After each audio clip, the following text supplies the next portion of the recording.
들어온.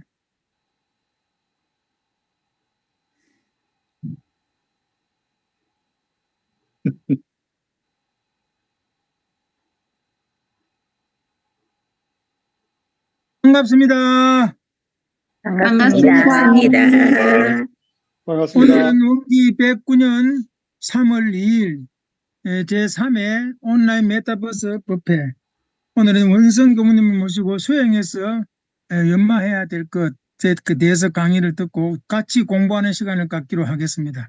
부디 오늘 이 공부 모임에 참여한 공덕으로 다 함께 생사에 자유하시고 윤회 해탈하시고 정토 극락을 수용하실 것을 간절히 소망합니다. 감사합니다. 감사합니다. 감사합니다.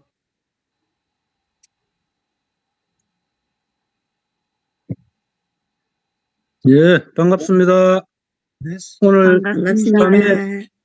메타버스 법회의 사회를 본 천산 박복천입니다. 오늘 우리 김원성 교무님을 모시고 수행에 선결되어야 할 문제에 대한 그 법문을 받들겠습니다. 김원성 교무님 법문해 주십시오. 네, 반갑습니다. 반갑습니다. 목소리는 잘 들리시죠? 네. 예, 제 이름은 김원성이고요. 그리고 제가 작년 8월에 지금 제가교도회 이렇게 설교를 한번 한 이후에 한 6개월 정도가 흐른 것 같습니다. 그때 설교 제목이 그 원불교와 원불교의 공부라는 제목으로 제가 얘기를 했고요. 지금 기억나기로는 그때 확철대오, 여기 계신 오늘 오신 분들 중에서도 그때 참석하신 분들이 많으신 것 같은데 그때 확철대오 혹시 기억나세요? 예. 제가 그 확실하게 깨닫는 확자하고 그리고 이제 넓게 깨닫는 확자하고 이렇게 두 가지 전부 다 확철대오 하십시다 하고 끝냈던 것 같습니다. 이렇게 지금 저희가 시간이 좀 꽤 많이 흘렀잖아요. 지금 이렇게 설교 그 메타버스를 통해서 설교하는 네. 데까지 시간이 많이 흘렀는데 이게 적응하는 데 시간이 꽤 걸릴 것 같지만 어떤 감상이 들었냐면은 이렇게 누군가는 이렇게 이제 애써가면서 시행착오 해가면서 하는 시간들이 있기 때문에 나중에 이제 그 교단 이런 법잔치가 훨씬 더 넓어지고 훨씬 더 많은 교도님들과 훨씬 더 많은 사람들이 그 공덕을 입게 되지 않을까 하는 그런 감상이 들었습니다. 그래서 이러한 노하우들이 축적돼서 언젠가는 정말로 거대한 그 메타버스라는 그 법공부 시스템이 이룩되리라고 저는 그런 확신이 들고 있습니다. 오늘 제가 말씀드리는 것은 제 이제 개인적으로 연마한 바이고 이거를 공유한 다음에 여기 계신 분들이나 아니면 나중에 유튜브를 통해서 시청하시는 분들께서는 스스로에게 물어봤으면 좋겠습니다. 오늘 제가 했던 얘기들을 스스로한테 물어보고 스스로가 답해보고 그리고 제가 한 말들 중에서 이제 받아들이실 부분은 받아들이고 그리고 더 연마해 나갈 부분은 스스로 더 연구를 심화해 나가시기를 희망합니다. 오늘 설교에 앞서서 제가 몇 가지 그 사전에 좀 같이 공동 연마를 해보셨으면 좋겠다 해서 몇 개 이렇게 의두를 드렸는데 혹시 그 의두 미리 연마해 보셨나요? 네. 네. 예, 그 이제 크게는 그 사막 수행 저희 이제 원불교 교도님들이 사막 수행을 하시잖아요. 근데 사막 수행을 하면서 결국에 실질적으로 우리가 얻을 것은 무엇인가? 진짜로 남는 것은 무엇인가? 그게 이제 한 가지였고 그리고 또 이제 그 지금 살고 있는 이번 생이 다 해서 열반에 들게 되면은 이 생에 수행했던 바가 과연 이 생에 수행했던 바는 어떻게 될 것인가? 이게 완전히 사라져 버리는가? 네, 이런 또 의도가 있었고요.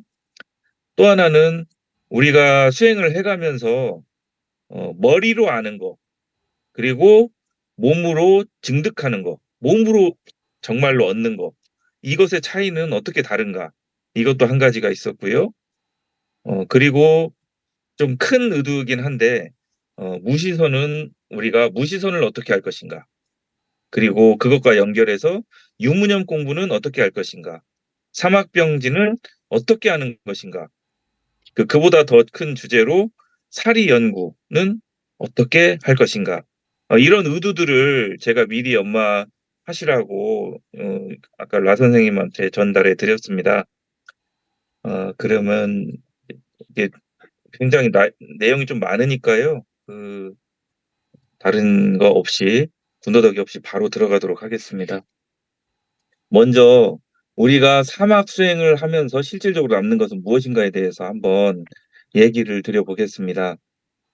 흔히 여기 계신 분들도 원불교 교도님들끼리 이제 대화를 하다 보면 느끼는 게 어느 순간부터는 어, 원불교 용어로 막 말씀을 하시는 때가 많아요. 왜냐면은 이제 공부를 오래오래 하면 하실수록 원불교 이제 그 법문에서 나오는 용어들이 자연스럽게 이제 체득이 되고 일상적인 말이 아니라 그 원불교에서 쓰는 말로 이제 코드화된 이제 대화를 하게 됩니다. 그래서 사막 수행을 해 가시면서 저는 그게 이제 일종의 착각이라고 생각을 하는데 그 교리적인 용어에 대한 지식들이 막 축적해 나가면서 그것이 과연 나의 실력인 양 이렇게 착각할 수가 있다고 생각을 합니다. 그래서 제가 이제 이런 의도를 드렸는데요. 이제 가장 대표적인 예로 이제 전문 공부인이라고 하는 이제 교무님들 같은 경우는 평생 이제 설교도 하시고 평생 법문도 읽으시니까 교리적인 지식이 점점 늘어갑니다. 그런데 과연 이런 게 실력인 것인가? 이제 그런 의문이 생겨서 제가 연마를 해봤고요. 대종사님 말씀에서는 우리가 공부를 하는 목적은 기질 변화, 기질 변화를 하기 위해서다라고 말씀을 하십니다. 그래서 기질 변화에서 우리가 기질이 무엇인가, 기질을 변화시켜야 되는데 과연 기질이 무엇인가를 생각해 보면은 자기가 오랜 시간 동안 이게 타고나기도 하고 그리고 오랜 시간 동안 굳어진 바가 기질입니다. 수행인으로서는 이제 뭐 하근기, 중근기, 상근기라고 말하는 이제 근기가 될 수도 있고요. 그 사람이 가지고 있는 성격, 성향, 특성, 뭐 이런 모든 것들이 다 기질이 될 텐데 우리가 수행을 하면서 이 기질을 자기가 타고난 바를 변화시킬 수가 없다면은 그 수행은 이제 겉도는 수행, 그러니까 알맹이가 없는 겉도는 수행이 될 수가 있다라고 생각을 합니다. 그래서 저는 우리가 타고난 근기가 그러니까 근기가 어떤 사람은 저 사람은 상근기인 것 같아, 하근기 것 같아, 뭐 이런 말씀을 이제 이제 보통 하시는데 근기라고 하는 게 타고난 바 그 정적인 의미도 있지만은 그 수행에 있어서는 그 타고난 근기를 단 한 단계라도 진급시킨다는 것, 그게 저는 수행의 참 의미라고 생각을 합니다. 제가 이제 어제 있었던 일인데요. 어떤 교무님이 이제 친한 교무님들끼리 이제 단톡방에서 대화를 이렇게 소통을 하는데 한 교무님이 글을 올렸어요. 내가 아직 이렇게 교무 급수도 아직 낮은데 얼마 전에 그 종제설법 이렇게 요청을 받았다. 그랬더니 이제 다른 교무님이 부러워하기도 하고 막 그러는 거예요. 와, 벌써부터 그렇게 그 종제설법의 초청도 받고 참 대단하시다. 그런 사람이 있는가 하면 또 어떤 사람은 한참 지난 다음에 저 교무님은 저렇게 종제설법 초청도 다니는데 나는 지금 뭐 하고 있는지 모르겠다. 자괴감이 든다. 막 이런 얘기를 막 하시는 거예요. 어, 근데 그거하고도 관련이 있는 것 같은데 그 수행이라고 하는 거는 이제 태권도 라도현님도 이제 그 태권도 이제 비유를 한 번씩 하시는 것 같은데 태권도의 비유를 하면은 태권도 고단자 뭐 4단, 5단이 뭐 6단, 7단, 8단 이렇게 승급하는 것도 수행이겠지만 그 흰띠가 노랑띠가 되는 것도 수행이고 그리고 파랑띠가 빨강띠가 되는 것도 수행이고 이 모든 그 과정이 어느 하나 그 소중하지 않은 게 없는 그런 공부라고 생각을 합니다. 그래서 수행인들이 저는 흔히 이제 그런 교무님도 이제 어제 갑자기 이제 그런 마음이 났겠지만은 그런 마음이 날 때마다 이 수행에 대한 개념, 과연 우리가 수행을 왜 하는가? 우리가 갑자기 빨강띠, 내가 이제 입문했는데 갑자기 빨강띠, 갑자기 고단자가 될 수는 없는 일 아니겠습니까? 그래서 항상 내가 있는 바에서 한 단계라도 나가는 게 그게 바로 수행이다. 이거를 수행을 하면서 잊지 말아야 될 그 선결 문제라고 생각을 합니다. 그리고 이제 두 번째로 이제 넘어가면은 그러면 이제 이럴 수도 있죠. 이번 생이 다 해서 제가 열반을 했는데 그러면 수행한 바가 사라지는가? 만약에 이 생에 내가 이렇게 수행도 일종의 노력이지 않습니까? 이 노력한 바가 다 사라진다면은 이런 결론이 이제 도달하게 되는 거죠. 그럼 지금 하고 있는 수행이 과연 단생용인가? 내가 죽기 전까지만 내가 뭔가를 변화시키려고 하는 것인가? 결론은 이렇게 돼 버리거든요. 그러면은 이제 원불교가 됐든 뭐가 됐든 간에 수행인으로서 수행의 의미가 엄청나게 퇴색돼 버리는 거죠. 그런데 그렇지. 이 문제가 그 해결하기 어려운 이유가 뭐냐면은 그 단생인지 영생인지 확신이 안 드는 거예요. 그 보통의 사람들은 내가 이 생을 살고 있기 때문에 이 생이 일단은 너무나 중요한 거고 그다음 생은 내가 알지도 못하고 그 내가 살아왔던 그 전생은 기억도 안 나고 이렇기 때문에 확신이 없다고 저는 생각을 하거든요. 그러면 확신을 얻기 위해서는 어떻게 해야 될까? 죽어봐야 될까요? 내가 죽어봐서 이게 죽어봤더니 죽어보고 이제 내 삶을 살아봤더니 이게 전생에 닦은 바가 남아 있더라. 이런 경험을 한다면 확신이 생기겠죠. 그러나 죽어본 바를 기억하는 사람들은 없습니다. 뭐 일반적으로는. 근데 물론 이제 기억한다고 하는 사람들은 있죠. 이제 여기 계신 분들 중에서도 이제 전생사가 기억나시는 분들이 뭐 계실 수도 있겠지만 저는 기억이 안 나요. 그 최근에 있었던 그 박진현 님이 굉장히 유명하신 분이 있죠. 박진현 님 다 아시죠? 그 전생 이야기를 들려드립니다. 네. 박진현 님이 계시고 그리고 몰라요. 모르신가요? 그럼 법문에 그 신통 그 삼명육통 중에 숙명통이라는 게 있습니다.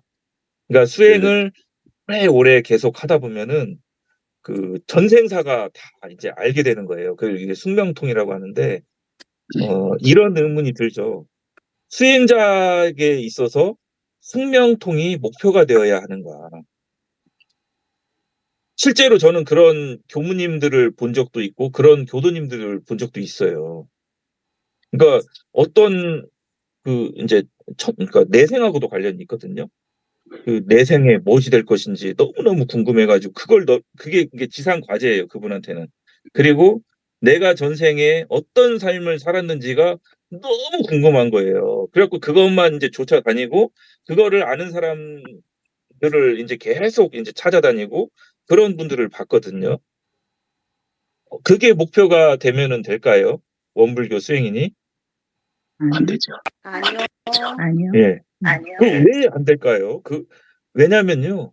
그거를 안다고 쳐요. 제가 어떤 막 우연한 진짜 기연을 얻어가지고 내가 살았던 전생사를 쫙 알게 됐어요. 그럼 그분의 삶이 나아질까요? 그분한테 어떤 그것도 이득이 있을까요? 물거품 아, 같은 거. 예. 아니 한번 뭐 이게 뭐 정답이 있는 건 아니라고 생각이 들고요. 이제 저 개인적으로는 굳이 그렇게 제 전생에 대해서 너무 잘 알고 싶지는 않아요. 왜냐하면은 사람이 좋은 기억도 있고 나쁜 기억도 있지 않습니까? 그런데 그 모든 것들을 일부러라도 있거든요, 어떤 기억들은. 근데 그런 것들이 잊혀지지 않고 너무나 다 잘 알게 된다면은, 그리고 기억에서 지워지지 않는다면은 그것도 또 하나의 그 고통이라고 생각이 듭니다. 바람직하지 않은 것 그리고 같아요. 네. 그런데 꿈을 기억하는 사람들은 있어요. 전생사를 기억하는 사람들은 굉장히 드물지만 그 일생을 살면서 자기가 꿈을 기억했던 사람들은 있습니다. 제가 이 얘기를 드리는 이유는, 저는 전생사를 기억한다는 것은 꿈을 기억하는 일하고 굉장히 비슷하다고 생각을 합니다. 그리고 전생사를 알게 되는 거에 의미를 두는 거는 자기가 이미 꿨던 꿈에 대해서 지나치게 큰 의미를 두는 거하고 비슷하다고 생각을 합니다. 왜 제가 지금 전생 얘기를 갑자기 드리냐면은, 우리가 하는 수행하고 이 부분이 굉장히 그 연관성이 있다고 생각이 들어요. 우리가 결국에 수행을 통해서 바꾸고자 하는 것은 지금 현생의 삶하고 내생의 삶이지 전생의 삶이 아니라는 데 있습니다. 저희가 이미 살아왔던 전생의 삶은 바꿀 수가 없죠. 그렇지만은 아까 말씀드렸던 수행을 통해서 바꿀 수 있는 거는 내가 타고난 바 기질이고, 그 기질을 변화시키는 거에 의해서 나의 지금 현재에 봉착된 과제들, 내가 이거 해결해야 될 지금 현생의 과제들은 풀 수가 있다는데, 저는 수행의 핵심이 있다고 생각을 합니다. 물론 수행을 통해서 얻는 뭐 교리적인 지식이나 뭐 수많은 경전에서 얻는 뭐 지식이나 그런 것들이 간접적으로 도움이 될 수는 있습니다, 기질 변화에 있어서.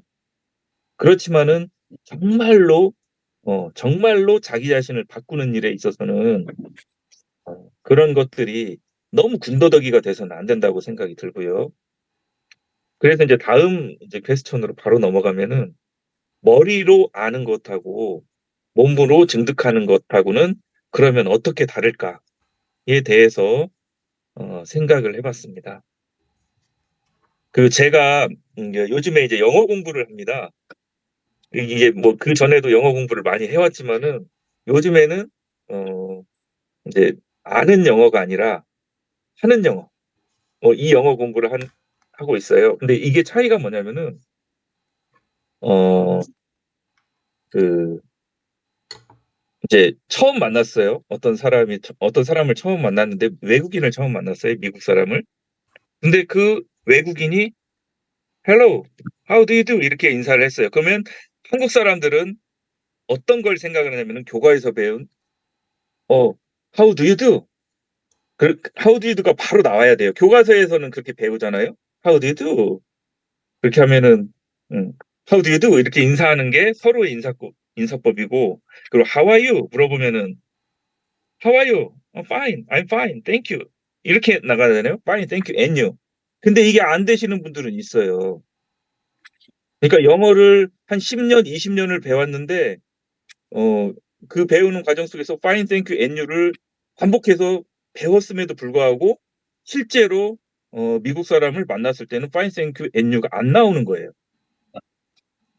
이게 이제 머리로 아는 것과 그 몸으로 증득하는 것의 차이라고 생각을 합니다. 내가 머릿속에 지식이 너무너무 많은데 실제 생활에서는 그냥 육감적이라고 하죠. 바로 파인 땡큐 엔유가 안 나오는 거예요. 그런 수행인이 있을 수 있다고 생각이 듭니다. 파인 땡큐 엔유가 몸으로 바로 나와야 그 사람과 소통이 가능한데, 파인 땡큐 엔유가 안 나오고 머릿속에서만 이게 파인 땡큐 엔유인데 머릿속에서만 돌고 있는 거예요. 입으로 안 나오고. 이게 수행인에 있어서도 공부가 이렇게 될 수 있다는 거죠.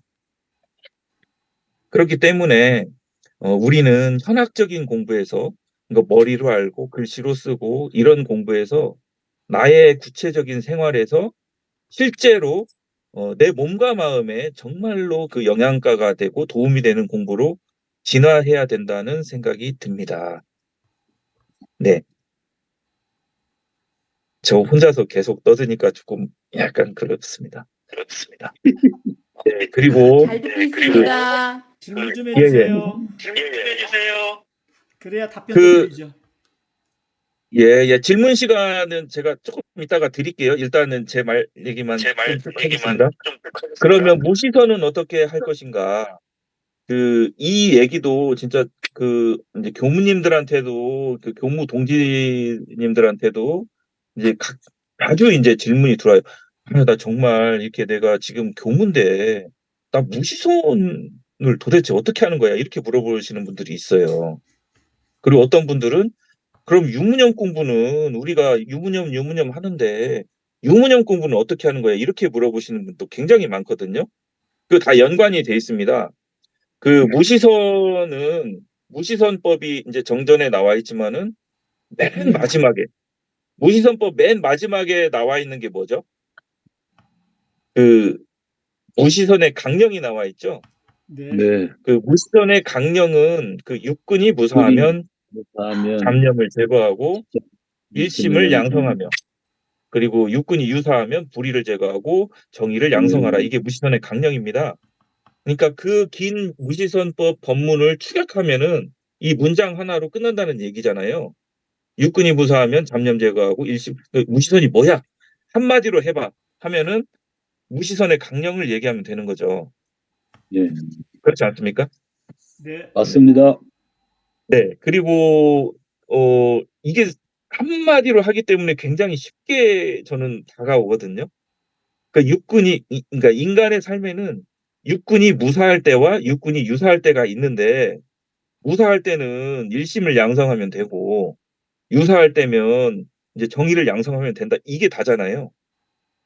그렇죠? 네. 그리고 네. 원불교에서는 이 무시선 수행을 하는 거고 그리고 그렇게 하라고 이제 정전에 이제 어떻게 공부하라고 쭈루루루룩 나와 있어요. 그리고 대표적으로 이제 그럼 구체적으로 내가 이제 하루를 살면서 이 무시선을 어떻게 할 것인가? 하루를 살면서 무시선 공부를 하기 위해서는 원불교에서 제시된 표준 일과법이 있습니다. 물론 그거를 하나하나 뭐 꼼꼼하게 처음부터 끝까지 100%다 수행하시는 뭐 분들도 계시겠지만은 현실적으로 그렇게 하기가 쉽지가 않죠. 그렇지만 정말 중요한 수행의 요소들은 있다고 생각이 들어요. 그게 뭐냐면은 조석신고. 아침 저녁으로 법신불 사흘 전에 아침 저녁으로 신고를 올리고 그리고 아침에 일어나면은 아침에 그 맑은 기운에서 선을 하고 그리고 이제 자기 생업에 종사하면서 일상생활을 하면서는 일상수행의 요법과 더불어서 유무념을 대조하고 저녁에 이제 잠들기 전에는 자기가 이제 하루 살아온 삶을 기록도 해보고 반성도 하는 시간을 갖고 이제 그게 이제 일기 쓰는 시간이잖아요. 그러니까 이렇게 하는 거를 이제 대강 잡으면은 육군이 무사할 때, 그러니까 적극적으로 내가 육군을 사용하지 않을 때, 그러니까 아침 저녁이 되겠죠. 이럴 때는 일심 공부를 하는 거고, 그리고 이제 막 활동을 할 때는 이제 정의를 양성하는 공부를 하는 거죠. 구체적으로 일심을 양성하기 위해서도 저희가 무시선의 강령에서는 굉장히 간추하게 이제 설하고 계세요. 그러니까 일심을 양성하려면 어떻게 해야 된다고 말씀하시죠? 내가 일심을 만들어야지 이렇게 하면 일심이 양성된가요? 번뇌망상을 이거 한다. 예, 그렇죠. 간단하게 그냥 글로는 육군이 무사하면 잡념을 제거하고 그렇게 돼 있죠. 그러니까 일심이라는 거를 만들려고 해서 만들어지는 게 아니라 잡념이 제거되면은 그것이 일심 공부죠. 그러니까 뒤에 나와 있는 일심 잡념을 제거하고 일심을 양성하고 그 일심이 양성되는 거는 자동이라는 거죠. 자기 마음에서 잡념이 제거되면은 그게 일심이라는 거죠. 그럼 뒤에 이제 유사할 때도 마찬가지죠. 정의를 세우는 거는 단순합니다. 정의를 세우려고 해서 세워진 거예요. 정의도 마찬가지로 수행에 있어서 불의를 제거하고 정의를 양성하라 그렇게 돼 있죠. 그러니까 불의를 제거하는 공부를 하면은 정의가 세워집니다. 예. 여기까지 또 다시 끊을게요. 그 무시선은 어떻게 하는 것인가?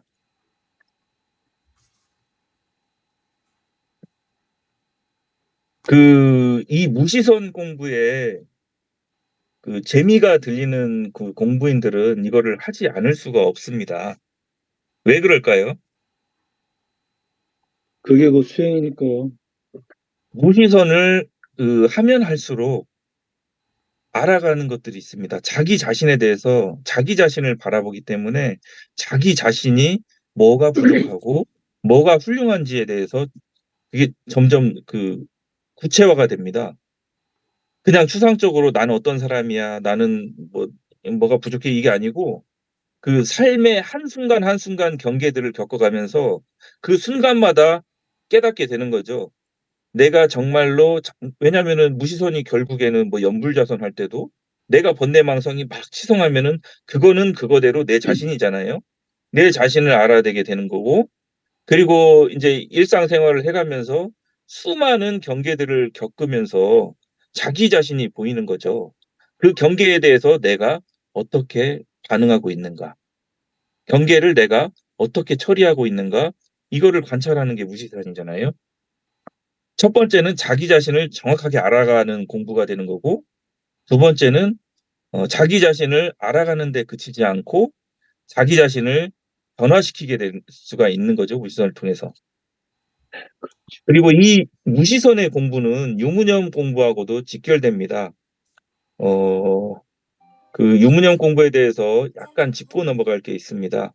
흔히 이제 유무념 공부라고 할 때 두 가지 좀 뉘앙스가 좀 다른 두 가지 맥락이 있는데 첫 번째는 유념 공부와 무념 공부를 얘기할 때도 유무념 공부라고 할 때가 있고 그리고 원불교 일기법에서 유무념 대조 공부를 할 때에도 이제 유무념 공부라고 하거든요. 근데 이 두 가지가 약간 달라요. 어떻게 다를까요? 유념 공부하고 무념 공부는 어떻게 다를까요? 쉽게 얘기하면은 유념 공부는 유념하는 공부 되게 쉬운 얘기인데 유념 공부는 네. 네, 유념하는 공부고 무념 공부는 무념하는 공부예요. 유념 공부는 채팅을 풀고 또 누르가세요. 채팅. 예, 유념 공부는 지속적으로 계속 주의하는 공부예요. 그리고 무념 공부는 놓는 공부예요. 자기가 놓아야 할 생각들을 다 놓는 공부예요. 이게 유념 공부하고 무념 공부를 이렇게 따로 접근할 수도 있고 그 일기법에서 나오는 유무념 대조 공부는 이거랑은 조금 다릅니다. 일기법에서 유무념 대조 공부는 어떻게 할까요? 그 일기법에 보면은 그 주의심을 하자는 조목과 말자는 조목을 정한 다음에 취사하는 주의심을 놓지 않는 공부라고 돼 있습니다. 근데 여기서 주의심을 놓지 않는 공부가 핵심인데 주의심을 놓지 않는 공부가 곧 이제 주의 공부인데 그러니까 주의라고 하는 게 무엇인지 우리가 주의한다 많이 쓰는 말이잖아요. 근데 원불교에서 유무념 공부를 하면서 내가 주의 공부를 하는 건데 이 주의 공부를 어떻게 하는지 정확하게 아시는 분들이 드물어요. 주의 공부를 어떻게 하는지 정확하게 아시는 분 계실까요? 주의 공부. 주의 공부가 어떤 공부일까요? 잊어버리지 않는 거예요. 잊어버리지 않는 거예요. 와, 잊어버리지 않는 거예요. 정확하게 예, 맞습니다. 방금 그러니까 저희가 이제 정답 이거는 분명히 정답이 있어요. 그러니까 정답이 없는 이게 질문이 있고 정답이 있는 질문이 있는데 방금은 정확하게 정답을 말씀하셨어요. 그렇게 써 있죠. 주의 공부는 잊어버리지 않는 공부입니다. 그 얘기는 뭐냐면은 우리가 아까도 이제 무시선에서 얘기했는데 잊어버리지 않는 거예요. 내가 하기로 한 것과 안 하기로 한 일을 안 잊어먹는 게 주의 공부예요. 그 되게 단순하면서도 강력한 공부죠. 그러니까 안 잊어먹는다는 거는 자기가 체크가 가능하잖아요. 내가 하기로 한 거를 잊어버렸는지 안 잊어버렸는지 그 체크하는 공부가 유문적 공부입니다. 이 부분을 정확하게 짚고 싶어서 이제 질문으로 올렸고요. 그렇다라고 한다면 또 한 가지 있어요. 사막병진을 어떻게 하는가? 그리고 그 다음 질문인 사리 연구는 어떻게 하는가? 이 질문을 올린 이유가 있습니다. 현재 우리 지금 원불교 교단에서 이게 제가 생각하는 문제점입니다. 우리가 사막이라고 하면은 정신수양과 사리 연구와 작업치사를 아울러서 사막이지 않습니까? 그런데 문제는 뭐냐면 제가 생각하는 문제입니다. 정신수양에 해당하는 뭐 좌선이나 연불 이런 걸 강조하시는 분들은 굉장히 많아요.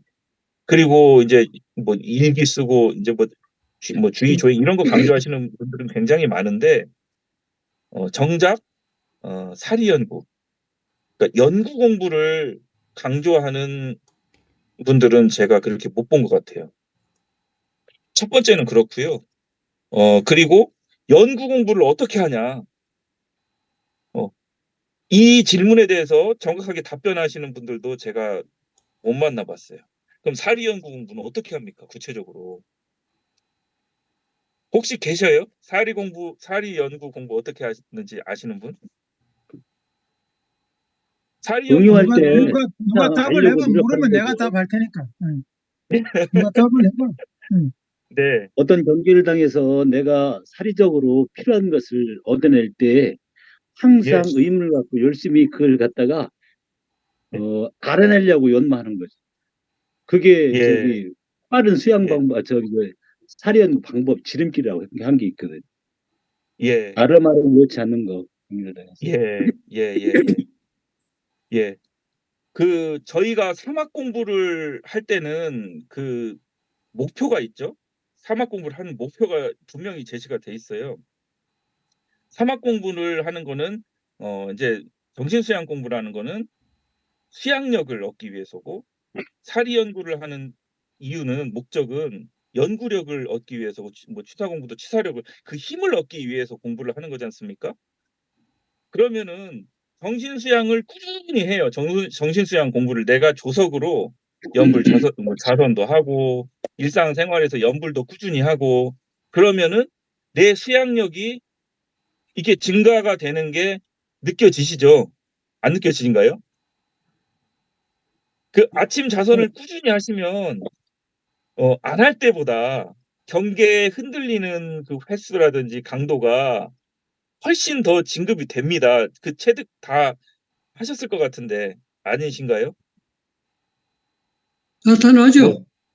예, 예, 나타납니다. 자기 삶에서 수양을 꾸준히 하신 분들은 확실히 달라져요. 그러니까 제가 제 얘기만 하는 게 아니고 이제 제 주위에 계시는 교도님들이나 이제 같이 수행하는 도반들이나 보면은 뭐 아침 자선 꾸준히 하는 그 교도님이라고 해서 뭐 좌선 수행 다 잘하시는 건 아니에요. 어떤 분들은 다 교도 생활이 다 다양하기 때문에 수행의 그 모습이나 양태도 다 다르거든요.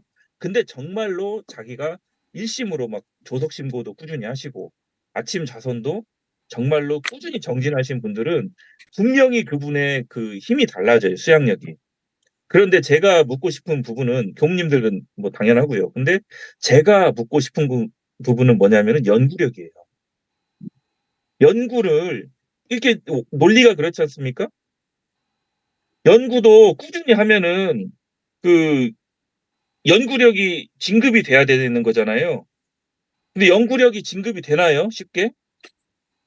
진급이 됩니다. 정말로 정말 저희 원불교에서 사리 연구 공부를 제대로 교육하고 제대로 배우고 제대로 훈련을 한다면 저는 지금 같은 상황들은 뭐 벌어지지 않는다고 생각이 들거든요. 그래서 저는 지금 현재 교단이 여러 가지 위기 상황이지만 그 핵심 원인 중에 하나가 사리 연구 공부가 안 잡혀 있다고 이제 저는 그렇게 진단을 하고 있어요. 그래서 예, 맞습니다.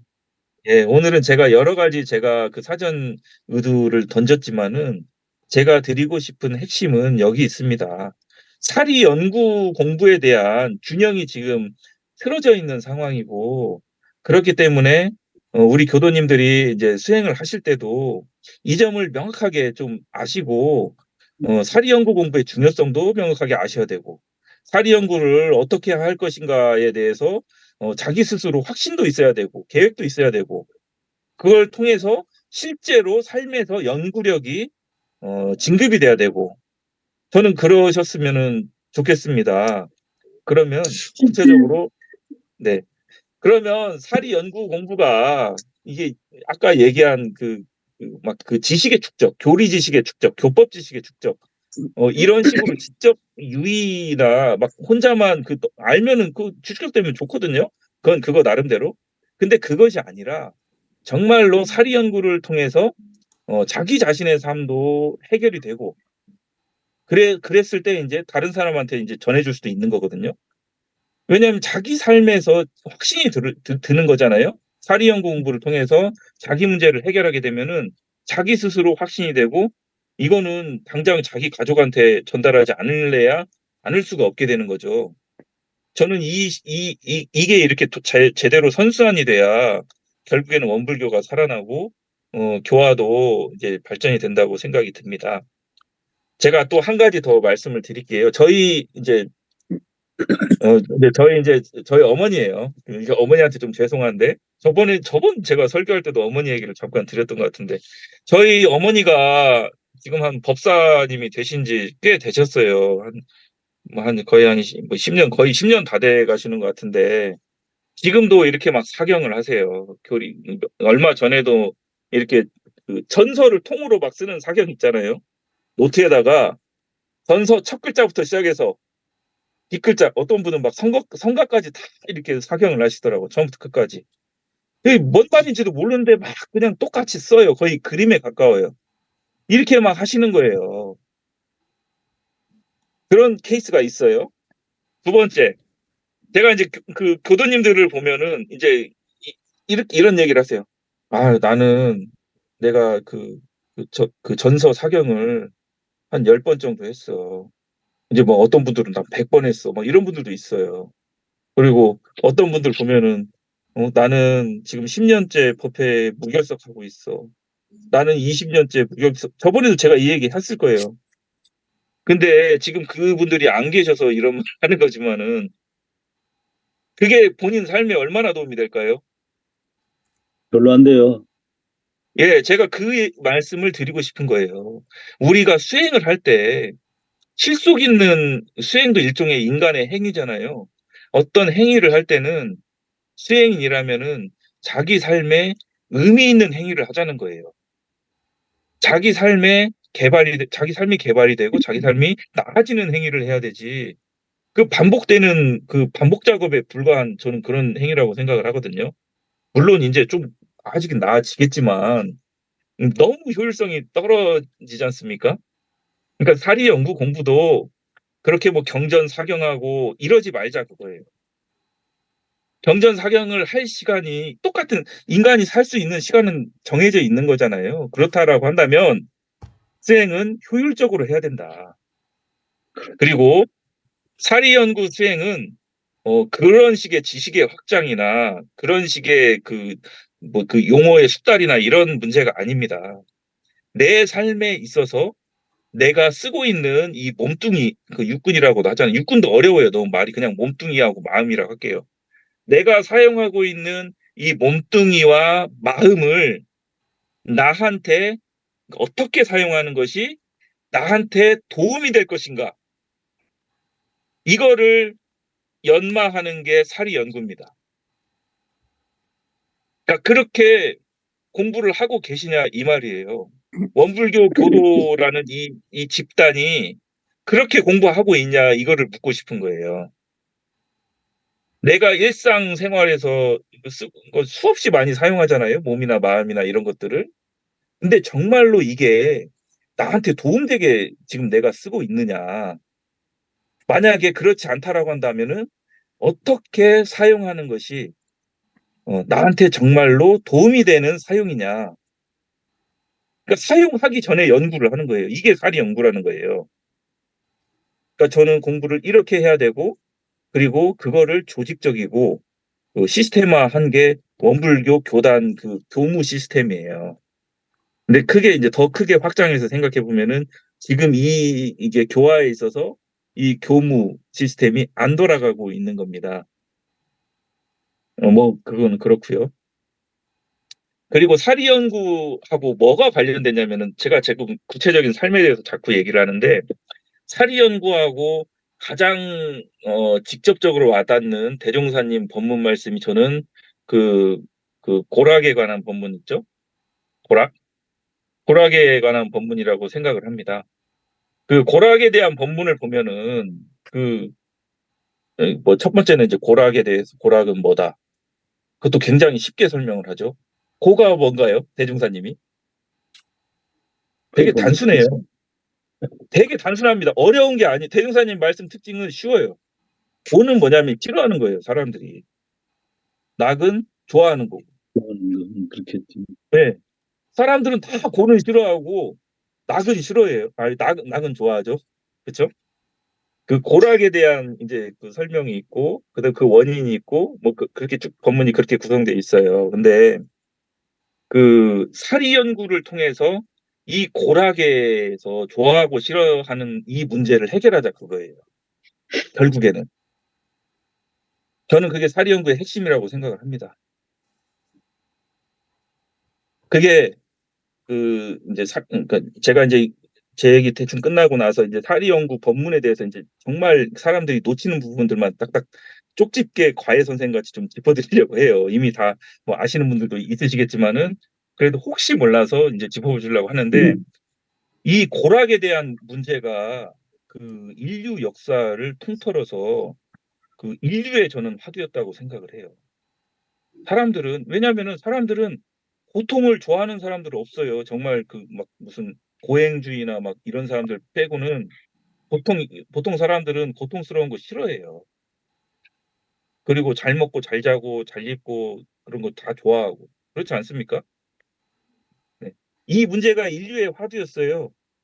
근데 이 문제에 이제 중점을 두는 이제 철학, 서양 철학으로 치면은 이게 이제 공리주의거든요. 공리주의 사람들은 이 고통하고 이 쾌락을 다 계산을 해요, 숫자로.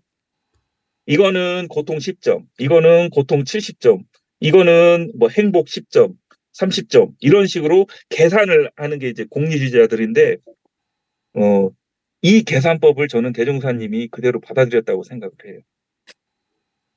그러니까 이런 이 고통과 그 쾌락에 집중하는 사람들, 또 한 가지 이제 부류는 어떤 사람들이냐면은 고통과 쾌락이 아니라 야, 고통과 쾌락 그 문제도 뭐 중요한 문제지만은 더 중요한 문제는 더 본질적인 문제는 무엇이 올바른가에 대한 문제다. 올바른가에 대한 문제는 고통하고 쾌락하고 상관이 없다.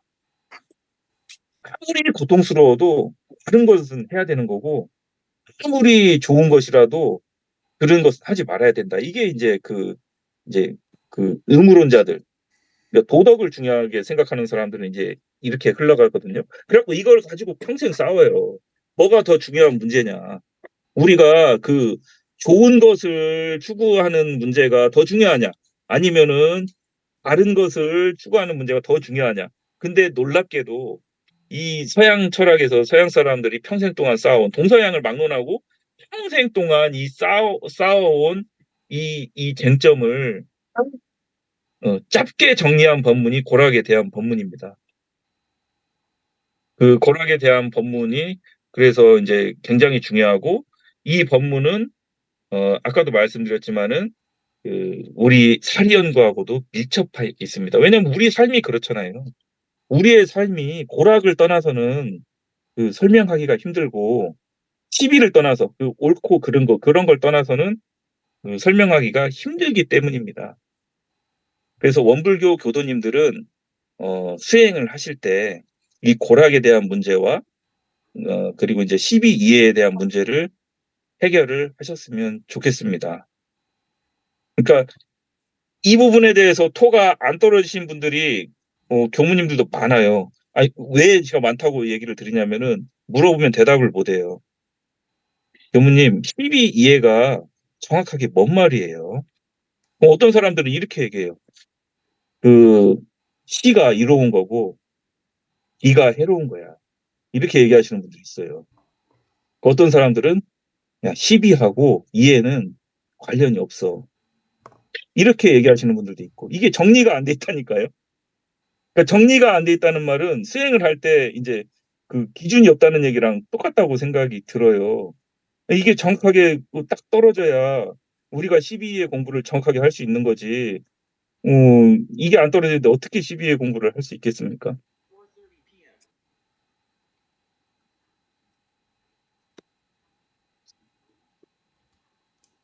그 우리가 12의 공부를 한다는 거는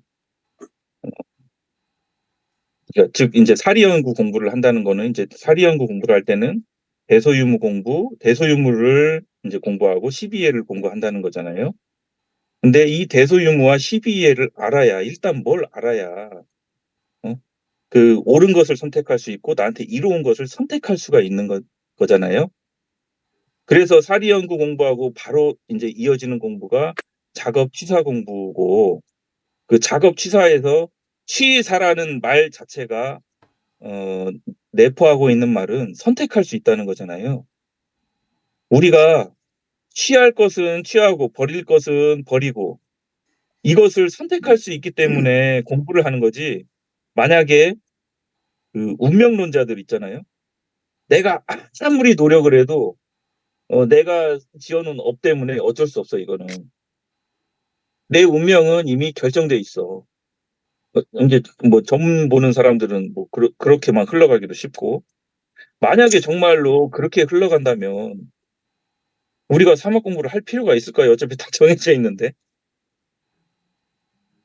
그렇지 않기 때문에 사리 연구도 가능한 거고 작업 취사에서 우리가 취하고 버리는 공부도 가능하다고 생각을 하는 거고 이 취사에서 자기의 이제 죄복이 결정이 되고 이 취사에서 자기의 운명이 내생의 운명이 결정되고 이 취사에서 자기가 품고 있는 기질이 변화할 것인가 변화가 될 것인가 말 것인가 이게 판가름 난다고 생각을 합니다. 그렇기 때문에 더더욱 현재 원불교에서 어떻게 보면 등한시하고 있는 사리연구 공부가 굉장히 중요한 공부고 이 공부를 어떻게 해야 될지를 명확하게 아는 게 저는 수행에 있어서 선결해야 될 제 1순위라고 생각을 합니다. 그러면은 구체적으로 사리연구 공부를 어떻게 하는지 이제 그 본문을 통해서 한번 살펴보고 마무리를 해보겠습니다. 그 사리연구에서 그 사리연구장에 정전 사리연구장에 보면은 이제 먼저 요지가 나옵니다. 그래서 뭐 사리연구에서 사는 뭐고 리는 뭐고 연구는 뭐고 이런 얘기가 쭈루룩 나와요. 그리고 이제 요약하면은 사는 12예고 이는 대소유무고 뭐 그렇게 나오죠. 근데 이 공부를 실생활에서 어떻게 활용할 수 있을까요?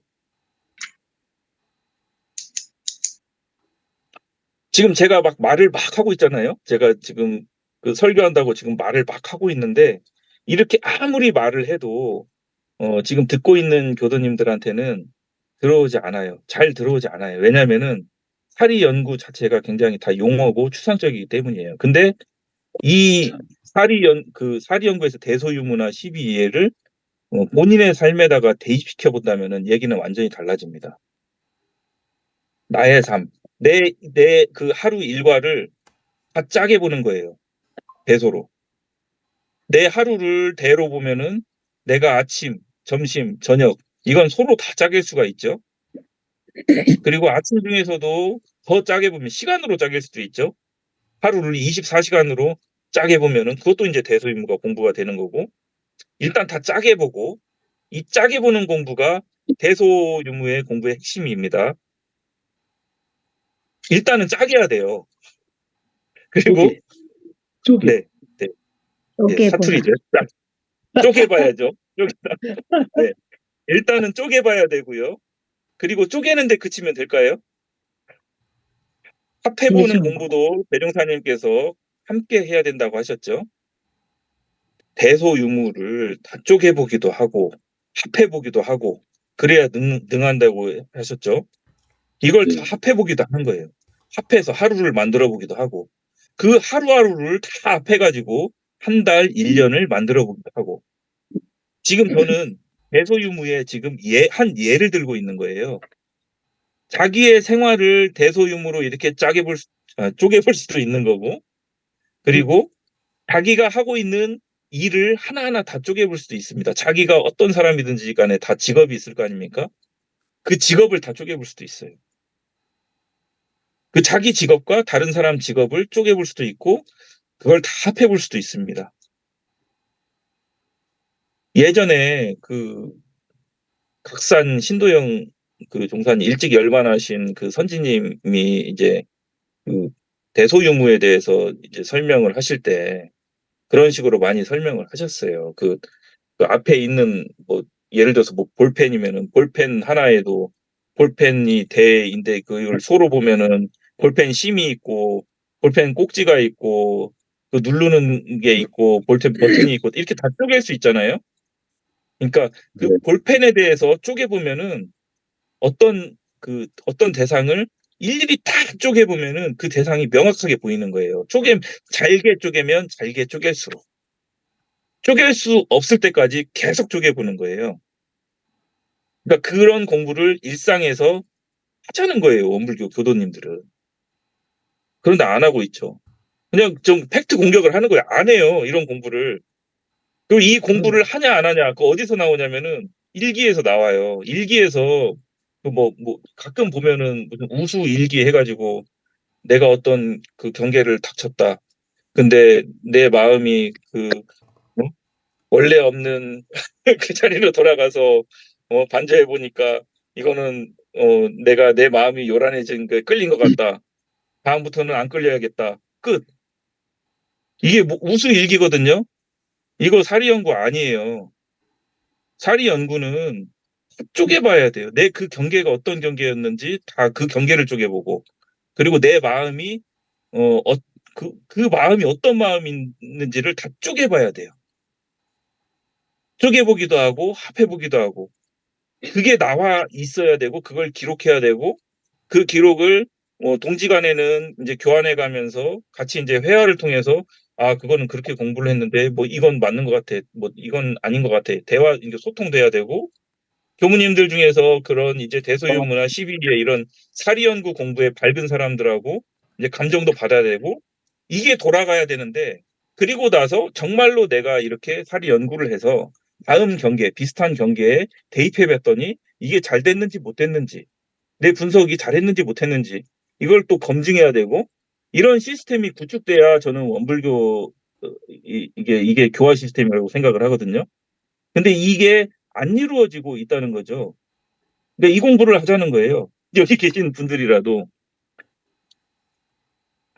그래서 사리 연구는 추상적인 공부가 아니라 아까 제가 그 처음 부분에 얘기했던 그 How are you 하면은 How are you? Fine. I'm fine. Thank you. And you. 이렇게 나올 정도로 내가 어떤 경제를 닥치자마자 쪼개봐야 돼요. 그리고 또 한 가지 이건 약간 또 좀 더 이제 그 윗단계인데, 쪼개면은 쪼개는 데 그치는 게 아니라 그 사리 연구의 이제 목적에 보시면은, 법문의 목적에 보시면은 뭐가 나오냐면은, 아니 결과로 봅시다. 사리 연구의 결과를 보시면은 어떤 말씀이 나오냐면은, 사리 연구를 그렇게 열심히 하면은 어떤 결과가 나오냐.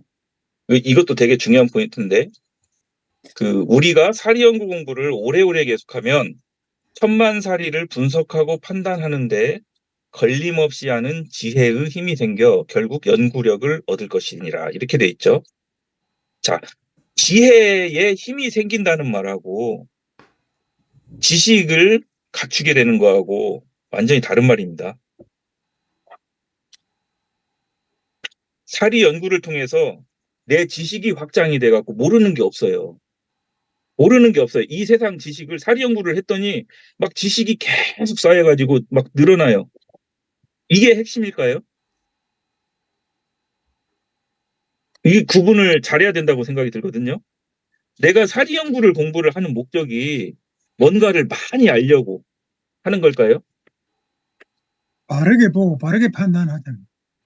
지혜를 얻는 것. 핵심은 핵심은 아까도 제가 말씀드렸는데 핵심은 힘에 있어요. 힘. 음. 힘. 내가 어떤 그 수행을 해서 결과적으로 얻는 지식이 핵심이 아니라 그 수행을 통해서 힘이 생겨요. 내가 쪼개는 힘이 생겨요. 더 구체적으로 얘기하면은 나는 어떤 경계를 닥치면은 바로 저 대상을 내가 대하고 있는 경계라든지 내가 대하고 있는 그 대상을 쪼개요. 보는 순간. 처음에는 안 돼요. 근데 이게 다 훈련이잖아요, 사막이. 이 훈련을 계속하면은 막 쪼개요, 이거를. 막 왠지 모르게 막 자동적으로 막 그냥 파인 땡큐 엔유 같이 자동으로 보면은 쪼개요. 막 잘게 쪼개는 그것도 힘이잖아요. 점점 잘게 쪼개는 힘이 생겨요. 그렇게 되면은 그 대상에 대해서 확실하게 알게 돼요. 그리고 그 경험들이 축적되면서 어떤 부수적인 효과가 생기냐면은 어 비교와 대조 이제 분석력이라고 하거든요. 비교하고 대조하는 능력이 생깁니다. 그러니까 사람도 어떤 사람들은 삼국지를 뭐 5번 이상 읽지 않은 사람하고는 뭐 말을 섞지 마라 막 이런 말 한 사람도 있지 않습니까? 그 이유는 삼국지라 이런 뭐 수호지나 뭐 열국지나 이런 고전 소설들을 읽게 되면은 그게 다 이 인물들을 다 분석해 놓은 거거든요. 그 기자가 그걸 쓴 사람이 나름대로 그 통계를 낸 거예요. 내가 사람들을 쫙 이렇게 여러 인물들을 겪어보고 경험을 해보고 봤더니 인물들이 이러이러한 특성이 있고 이러이러한 인물들을 어떻게 이게 처세를 하면은 성공하고 어떻게 처세를 하면은 망한다. 이거를 써놓은 게 삼국지잖아요. 수호지고. 그래서 이제 그걸 많이 읽게 되면은 나름대로 그 인물들에 대한 분석이 가능하게 되는 거죠. 그래서 이제 그런 말이 나온 거고. 근데 굳이 삼국지나 수호지를 읽지 않더라도 그러한 훈련을 내 삶에서 끊임없이 할 수 있다는 거죠. 사람이 됐던 일이 됐던 사물이 됐든지 간에 쪼개보고 합해보고 이거를 실제로 하자는 거죠. 그러니까 경전만 드립다 사리연구를 막 100번씩 쓸 일이 아니라 그럴 시간에 내가 지금 겪고 있는 문제들에 대해서 분석을 해보자는 거예요. 그리고 그 분석한 바를 공유해보고 이 공부를 하자는 게 저는 사리연구 공부의 핵심이고 현재 원불교는 이 공부에서 한 발자국도 못 나가고 있다. 그렇게 생각하고 있어요. 그러니까 경전이라고 하는 것 자체가 저희 정전에서 그 경전이라는 개념을 어떻게 잡고 있습니까? 경전은 공부의 방향로를 잡아주는 수단이에요. 또한 경전이 다른 게 아니라 어, 우주의 대소유무와 인간의 십이이해를 적어놓은 게 경전이다. 그렇게 정의하고 있지 않습니까? 네. 네. 그러니까 경전이라고 하는 거는 대소유무와 십이이해를 공부하는 수단이고 방향로예요. 그러니까 그 자체가 목적이 될 수 없다는 얘기예요. 경전 자체가 목적이 된다면은 뭐 어떤 데서는 그 예비 교무님들 들어오면은 그 정전 처음부터 끝까지 달달달달 외우는 거를 막 목표로 하고 그렇게 시킨다는데 그러지 말라는 거예요. 경전을 그렇게 공부를 한다고 해서 자기 삶이 나아지지 않아요. 대소유무와 십이이해를 12이해, 12이해는 인간의 일이잖아요. 이 12이해를 이제 사리연구 편에 보면은 운전한다고 하는 표현이 있어요. 자동차 운전하듯이 사람은 12이해를 운전하는 존재입니다. 네. 운전을 한다는 건 뭡니까? 내가 운전을 잘하면은 목적지까지 안전하고 편안하게 가는 거고, 운전을 잘못한다면은 엉뚱한 길로 가거나 사고 나거나 그러겠죠. 그러니까 이 법문의 핵심은 뭐냐면은 12이해를 운전하는 주체는 수행자 자신이라는 데 있습니다. 누구도 자기의 그 12이해를 대신 운전해 주지 않아요. 자기 스스로 운전을 해야 되는 거고, 그 자기 스스로 운전한 바가 그게 이제 고락으로도 나오고 결과가 그리고 죄복으로도 나오는 거죠. 그러니까 수행자가 이 점을 철저하게 한다면은 자기가 지금 현재 쓰고 있는 이 몸과 마음을 어떻게 쓰는지부터 연구해야죠. 과연 내가 지금 잘 쓰고 있는지 못 쓰고 있는지, 그러면 어떻게 하루 종일 내가 내 몸과 마음을 어떻게 쓰고 있는지를 관찰하는 일부터 이제 시작을 하게 되는 거죠. 그리고 어떻게 하면 잘 쓸 것인지에 대한 그런 표준들은 뭐 저희 이제 법문 속에 그 표준들이 법문 속에 있는 거지, 뭐 표준들이 법문 속에 있다고 해서 그게 되는 건 아니잖아요. 그 표준을 가지고 자기 삶을 실제로 변화시켜 나가자 하는 게 이제 수행의 핵심이라고 생각을 합니다. 전해 나가자. 그리고 이제 마지막으로 그 사리연구에서 아까도 이제 제가 TV에 뭐 운전한다 이렇게 얘기를 했는데, 그 사리연구의 목적에 보면 어떤 말씀이 있냐면은, 이 세상은 대소유무의 이치로서 건설되고 TV의 일로서 운전에 관하니, 이렇게 돼 있죠. 그러니까 약간 느낌이 다르죠. 이 세상을 건설했어요. 누가요? 법신불 사하님이. 이 세상을 인간이 건설했습니까? 이 세상은 법신불 사하님이 건설했어요. 어떻게 건설했는지를 봤더니 대소유무로 건설이 돼 있더라. 대소유무로서 설명이 가능하더라, 이 말씀이죠.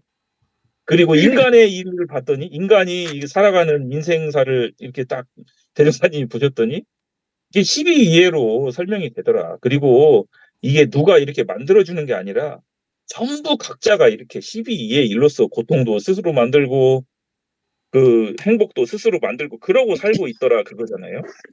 근데 여기서 좀 특이한 점이 뭐냐면은, 이제 법의 등급 편으로 점프를 하게 되면은, 법의 등급에서 그 출가위 있죠, 출가위. 그 법의 등급에서 출가위를 보면은, 출가위들은 어떤 분들이냐면은, 대소유무의 이치를 따라 인간의 12이해를 건설하며, 이렇게 되어 있습니다. 임지사지. 법문이 이렇게 이해가 가능한 거예요. 출가위 도인들 정도 되면은, 아까 사리연구에서는 우주가 이 법신불 사하님께서 대소유무의 이치대로 이 세상을 건설했는데, 이 출가위 분들은 12회를 운전하는 그 차원을 넘어서 건설하는 거예요. 똑같이. 이 우주가 생긴 이치대로 인간 12회를 건설하시는 거, 이게 법을 짠다는 얘기예요.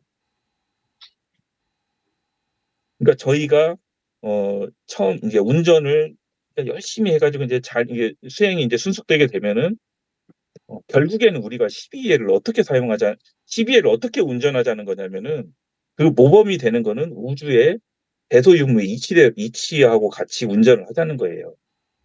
처음에는 잘 안 되겠지만, 이렇게 수행을 계속해서 잘 해나가다 보면은 결국에 우주 자연 법신불 사하님처럼 이 우주를 짜놓은 원리처럼 우리의 12위에도 건설해 나갈 수가 있다. 이게 이제 그 법의 등급에 있는 그 출가의 수업입니다.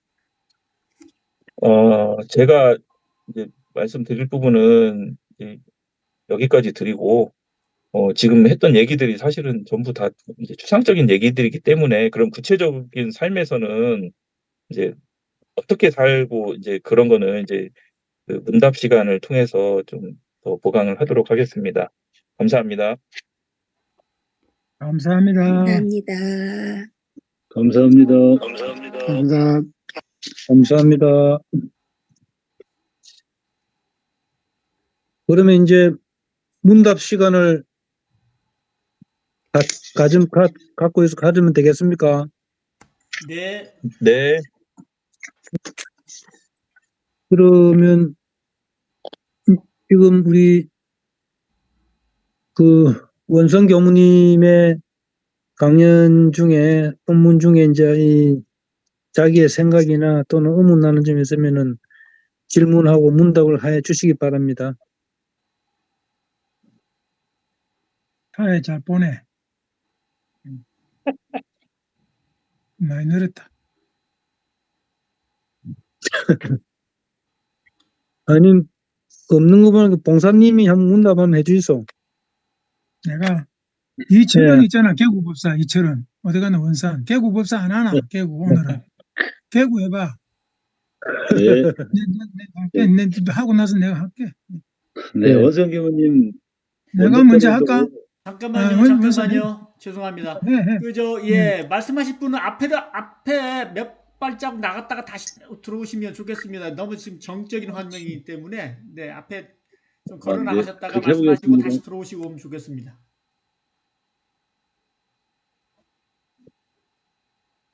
인사를 어떻게 하더라? 잠깐만요. 인사도 큰일 한번, 났다. 아이고, 이 광고 막 나올 때 어떻게 하랬겠지, 나 선생. 광고 나올 때는. 나갔다 들어오랬겠지. 뭐. 광고 나오면 그냥 지우시면 앞에. 됩니다. 네, 그냥 말씀하세요. 앞에 나오신 분이 누구십니까? 이름부터 네, 밝히세요. 이철원입니다. 광고 나온다. 큰일 났다. 예. 광고 나왔다. 큰일 났다. 네, 뒤로 도는 걸- 복장을 지금 여성 복장으로 하셨어요, 원사님이. 네. 말씀하세요. 질문하세요. 뭐 6개월인가 8개월 전에 원성기 의원님 그때도 참 아주 잘 들었어요. 그런데 어떻게 보면은 제가 교단을 다니면서 되게 아쉬워하는 부분들을 아주 많이 얘기해 주셨어요.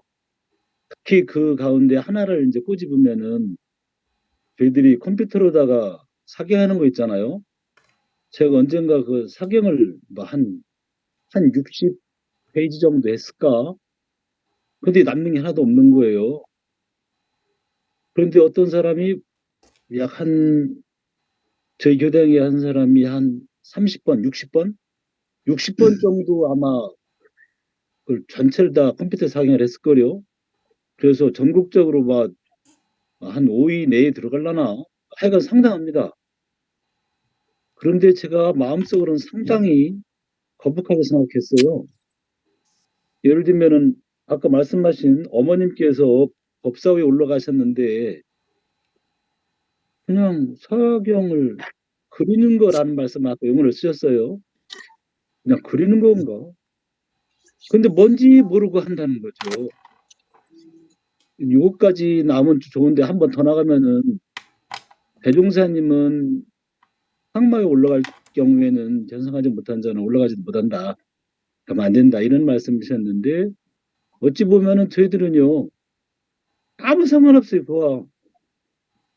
그래서 그런 걸로 놓고 봤을 때 상당 부분 아주 참 별로 마음에 안 들어요. 엄청나게 비난하고 싶은 마음이 있어요. 그래서 저는 그렇게 안 하려고 원성교무님께서 좀 많이 중요하게 생각하고 말씀하시고 할애한 시간이 사리연구 쪽인데 어떻게 하면 추사력을 빨리 연구력을 빨리 얻는가가 일을 당했을 때 어떤 그 경계에 무슨 일에 아르마리를 얻으려고 스스로 노력을 해야 된다. 그래야 사리 연구력이 생긴다. 이게 지름길이라고 하셨거든요. 근데 제가 그 얘기를 하니까 별 말씀 없이 그냥 지나갔는데 저는 늘 그렇게 생각하고 활용을 하려고 그래요. 운영하기 전에 형설보와 미리 연마하기를 꼭 주의를 합니다. 제가 그렇게 한 게 엊그저께 그 하우스 때를 그 그러니까 단호박하고 뭐 호랑이콩 이런 걸 좀 심어서 햇빛을 잘 받고 통풍이 잘 되게 하려고 덕을 설치를 하려고 하는데 하우스 때 약 한 8m짜리가 남는 게 한 20, 30개가 남아 있어요. 전화를 갖고 있는 게 있는데 그것을 휘어서 8m 되는 것을 한 원형으로 이렇게 하우스를 만들려고 하니까 상당 부분 연구하지 않으면 안 되는 거예요. 해본 적도 없으니까. 그래서 그것을 하여간 완성을 시켰습니다. 근데 되게 저는 잘했다는 생각을 해요. 근데 왜 그러느냐? 형세를 미리 연마했다는 거지요. 근데 저는 실제적으로 상당 부분 그렇게 노력을 합니다. 아까 원성교무님께서는 그렇게 많이 아는 것 같아서 섭섭해하는 것 같은데 저는 그중에 아주 사리 연구력을 그렇게 일을 당했을 때 그 일을 잘 처리하려고 특히 이제 어떤 일을 할 때 그렇게 많이 합니다. 엊그저께도 한번 그런 게 있었는데 하여간 뭐 그런 게 있습니다. 하나 이제 여쭤보겠습니다. 원성님께서는 이제 수행이라는 게 뭐냐라고 하는 말씀에서 한 두 가지 정도를 말씀하신 것 같아요. 한 단계 한 단계 나아가는 것이다. 그리고 자신이 변화되는 것이다. 이렇게 말씀하신 거 맞나요? 네, 맞습니다. 네. 요거를 다른 말로 바꾸면 저에게 누가 수행을 묻는다면은 저는 뭐라고 대답할까라고 생각해 놓은 게 있어요. 그래서 네. 그것은 제 생각에는 내가 내 몸을 가지고 생활하면서 때로는 어두워지기도 하고 때로는 참 오염되기도 하고 그러한 자의식을 순수하게 바꿔가는 본래의 나로 회복 부활시키는 것이 수행이다. 저는 그렇게 생각을 하고 누가 묻는다면 그렇게 말하겠다 이렇게 생각을 했는데 그 생각 어떤지 한번 말씀해 주세요.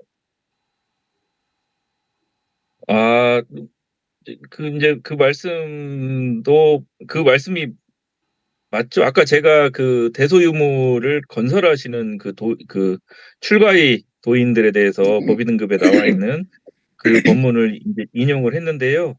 그 말씀이 결국에는 그 우주 자연의 이치대로 이제 자기 마음을 본래 마음이 이제 우주의 마음이잖아요. 그렇게 네, 쓰자는 게 이제 그 지상 과제죠. 그 네, 수행인의 지상 과제고, 다만 이제 그 수행을 시작하면서 이제 그 과정 속에서는 이제 수많은 시행착오들을 하게 되고, 그런 시행착오들도 굉장히 저는 그런 시행착오들이 굉장히 소중하다고 생각을 하거든요. 그래서 그런 것들도 소중하기 때문에 그렇지만은 우리의 지상 과제는 방금 말씀하신 것 같이 그렇게 이제 목표는 그렇게 잡는 게 맞죠. 아, 큰 무리는 없어요. 제가 생각한 게요. 예, 예, 예.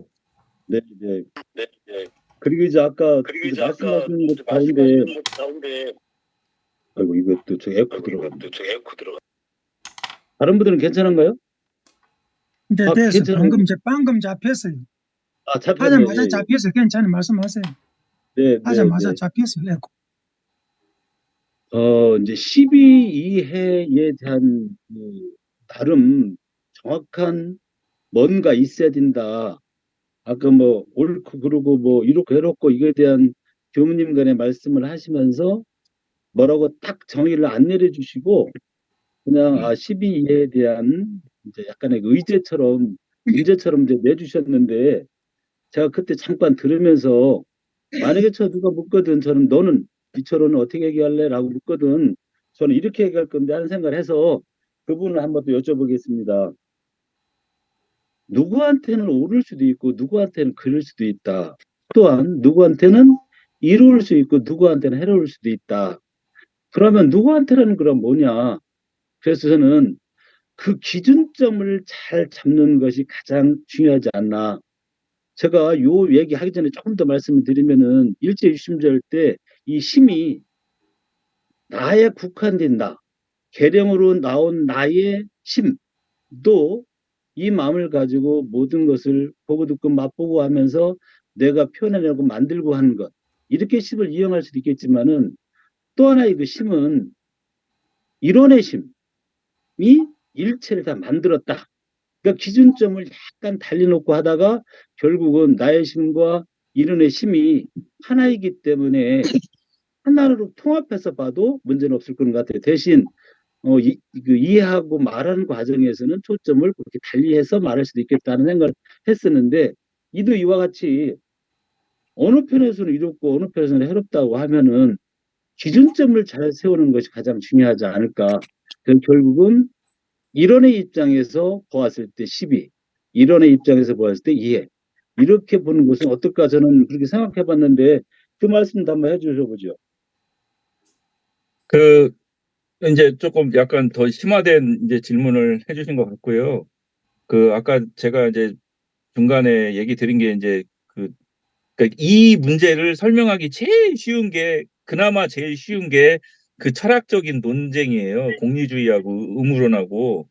근데 네. 이 문제를 요즘에 와가지고 이제 막 이제 극명하게 드러낸 사람이 있어요. 하버드 대학 교수님인데 이 사람이 이제 어떤 예를 제시를 했냐면은 그 철로가 있어요. 철로가 있는데 그 인부 하나가 일하고 있어요. 인부 하나가 철로 수리를 하고 있어요. 근데 맞은편에서는 기차가 달려와요. 이 인부를 만약에 인부한테 알려가지고 인부를 구하면은 기차 안에 탄 네. 사람들이 전부 죽어요. 네. 그런데 이 인부를 구하지 않고 놔두면은 인부 한 명을 살림으로써 기차 안에 있는 사람들은 다 살 수 있어요. 그랬을 때 당신은 어떤 선택을 할 것인가? 이런 구체적인 질문을 해요, 그 사람. 예, 근데 이게 입장이 다르거든요. 그렇죠. 공리주의자들 입장에서는 이 고통이나 행복을 수치화해 가지고 계산하기 때문에 한 사람이 가질 수 있는 행복보다 여러 사람들이 가질 수 있는 행복이 더 크다. 그렇기 때문에 인부를 그게 희생할 수밖에 없다. 그게 최대 다수의 최대 행복 그거 말이잖아. 예. 그게 이제 공리주의자적인 근본 입장이에요. 공리주의자들도 이제 조금 이제 세부적으로 갈라지긴 해도 핵심은 그거예요. 그 계산을 해서 고통과 행복을 계산을 해서 그거를 효율성을 극대화시키는 선택을 해야 된다. 이제 이런 입장에 서게 되면은 그 인부를 죽일 수밖에 없어요. 희생시킬 네. 수밖에 없어요. 그런데 이제 그 의무론자들, 뭐 칸트나 막 이런 사람들은 한 사람의 목숨하고 여러 사람의 목숨은 다 소중하고 어떻게 그거를 계산하냐. 계산할 수 없다. 그렇게 계산해서 결정할 문제가 아니다. 그리고 이 사람들은 이제 이런 입장에 서 있는 사람들은 그 이제 최종적인 선택이 달라질 수가 있죠. 그렇지. 그래도 이 사람 목숨이 소중하기 때문에 이 사람 살려야 돼. 이거 되게 이게 딜레마예요. 이 선택의 딜레마인데 이 문제하고 그 인간의 12위의 문제하고 직결돼 있어요. 이게 극단적인 예 같지만은 제가 봤을 때는 이런 예들이 상대적이긴 한데 우리 삶 속에 너무 이렇게 만연돼 있어요. 어느 순간에든지 뭐 어떤 선택은 해야 되는 거고 그 선택을 하는 순간 어떤 사람은 즐겁지만 어떤 사람은 고통이 되는 거고 어떤 사람들은 그걸 보고 옳다고 하는 사람들이 있지만은 어떤 사람들은 이거 잘못된 거라고 하는 사람도 있어요.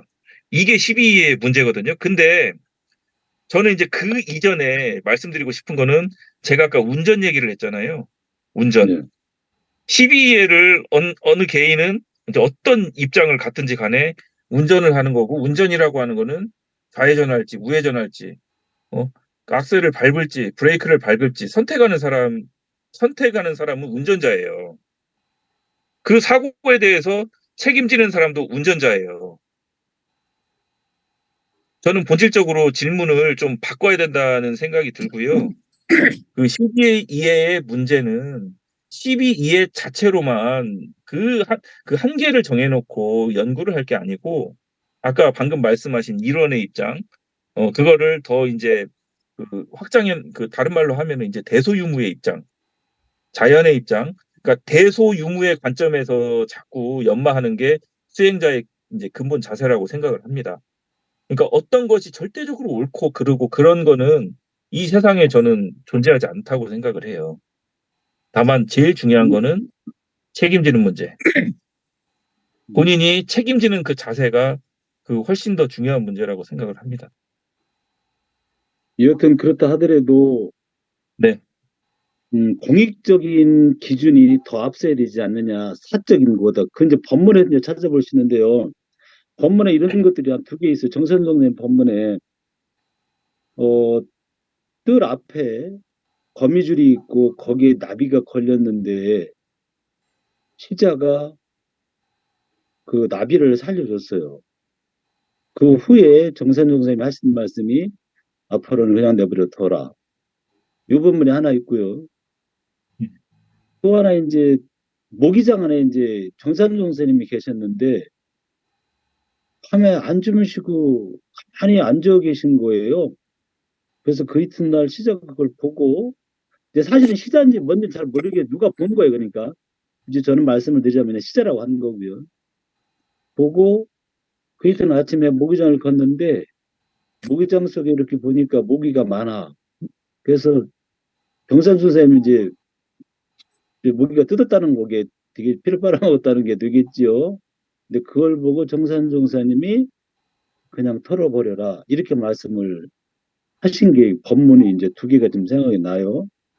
그런 걸 놓고 봤을 때 좀 이 공익적 개념이 아니면은 조금 더 약간 그 원불교인처럼 얘기를 한다면은 이론의 입장에서는 어떻게 할까 하는 생각을 가지고 추설하면은 12회가 더 맞는 것이 아닌가 하면서 그 법문 두 개가 좀 많이 생각이 났었습니다.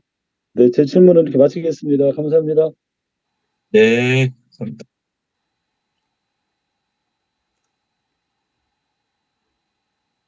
지금 제가 잠깐 말씀드려볼게요. 원성 교무님, 네. 들립니까? 안 들리나? 예, 잘 들립니다. 출가위에서 12회를 건설하는데 뭐에 맞추느냐 하면은 대소유무 이치죠. 이라 하면 여기서 이라 하면은 대소유무잖아요. 그렇죠. 대소유무. 그러니까 좀 더 그 지금 법문을 좀 더 단축해서 말씀을 하자면은 합리, 불합리 그 말이잖아요. 예. 이치에 맞느냐? 대소유무 이치야 말이야. 이치가 대소유무 이치니까. 그러니까 합리는 치하고 불합리는 버린단 말을 우리가 그냥 지나가 버려서 그렇지. 좀 더 말씀을 길게 하자면은 합치리, 리치에 합치하고 불합치리 그 말이잖아요. 그러니까 그런 그것을 보고 지금 12회를 건설하겠지. 우리도 다 그렇게 하고 있습니다. 그렇게 하는데 얼마나 그 밝게 분석하고 빠르게 판단하느냐의 문제는 별개로 하고 이 우리가 보통 보면 합리 불합리도 그냥 지나가는 말로 하고 그다음에 애들한테 말할 때 그러면 안 돼. 그러면 안 돼 이 말도 안 된다는 말은 도덕적으로 무엇이 안 된다는 말로 알아듣거든요. 그렇지 않습니다. 제 생각할 때는. 될 일, 안 될 일. 그렇게 하면 그 일이 성사가 안 돼. 그 말이란 말이에요. 그렇게 이제 변질이 돼가지고 안 돼 하니까 도덕적으로 안 된다. 이렇게 말하는데 안 될 일이야. 그 말이거든요. 그러니까 결국은 그것은 합리와 불합리가 나온다. 리자가 내나 이치이자. 이치에 합한다. 합당하다. 이치에 불합당하다. 합치된다. 안 합치된다. 그렇게 말하면 좀 강령이 잡히지 않을까. 그런 생각을 해봤습니다. 이상입니다. 그 아주 강령적으로 좋네요. 그 강령적으로.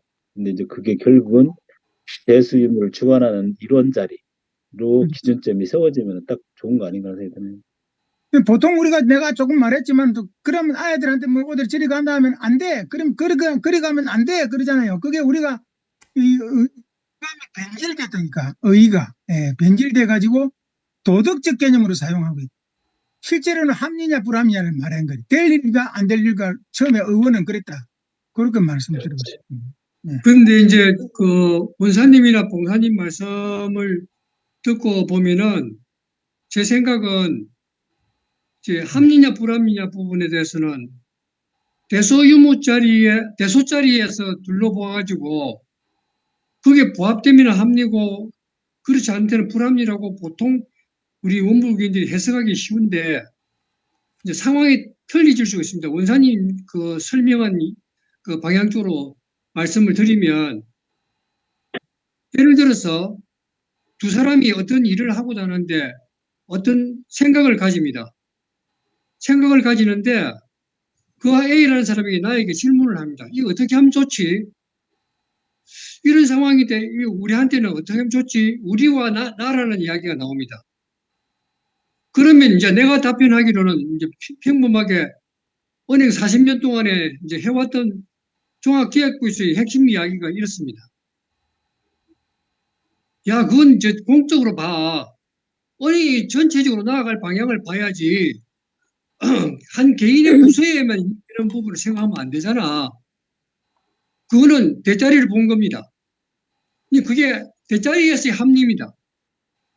그런데 한 부서에서 그 안을 만들어낼 때에 이건 어느 정도 한 부서에 이익되면은 전체적으로 이익이 갈 수 있는 부분이 될 수 있지 않느냐 하는 반론으로 A가 이야기합니다.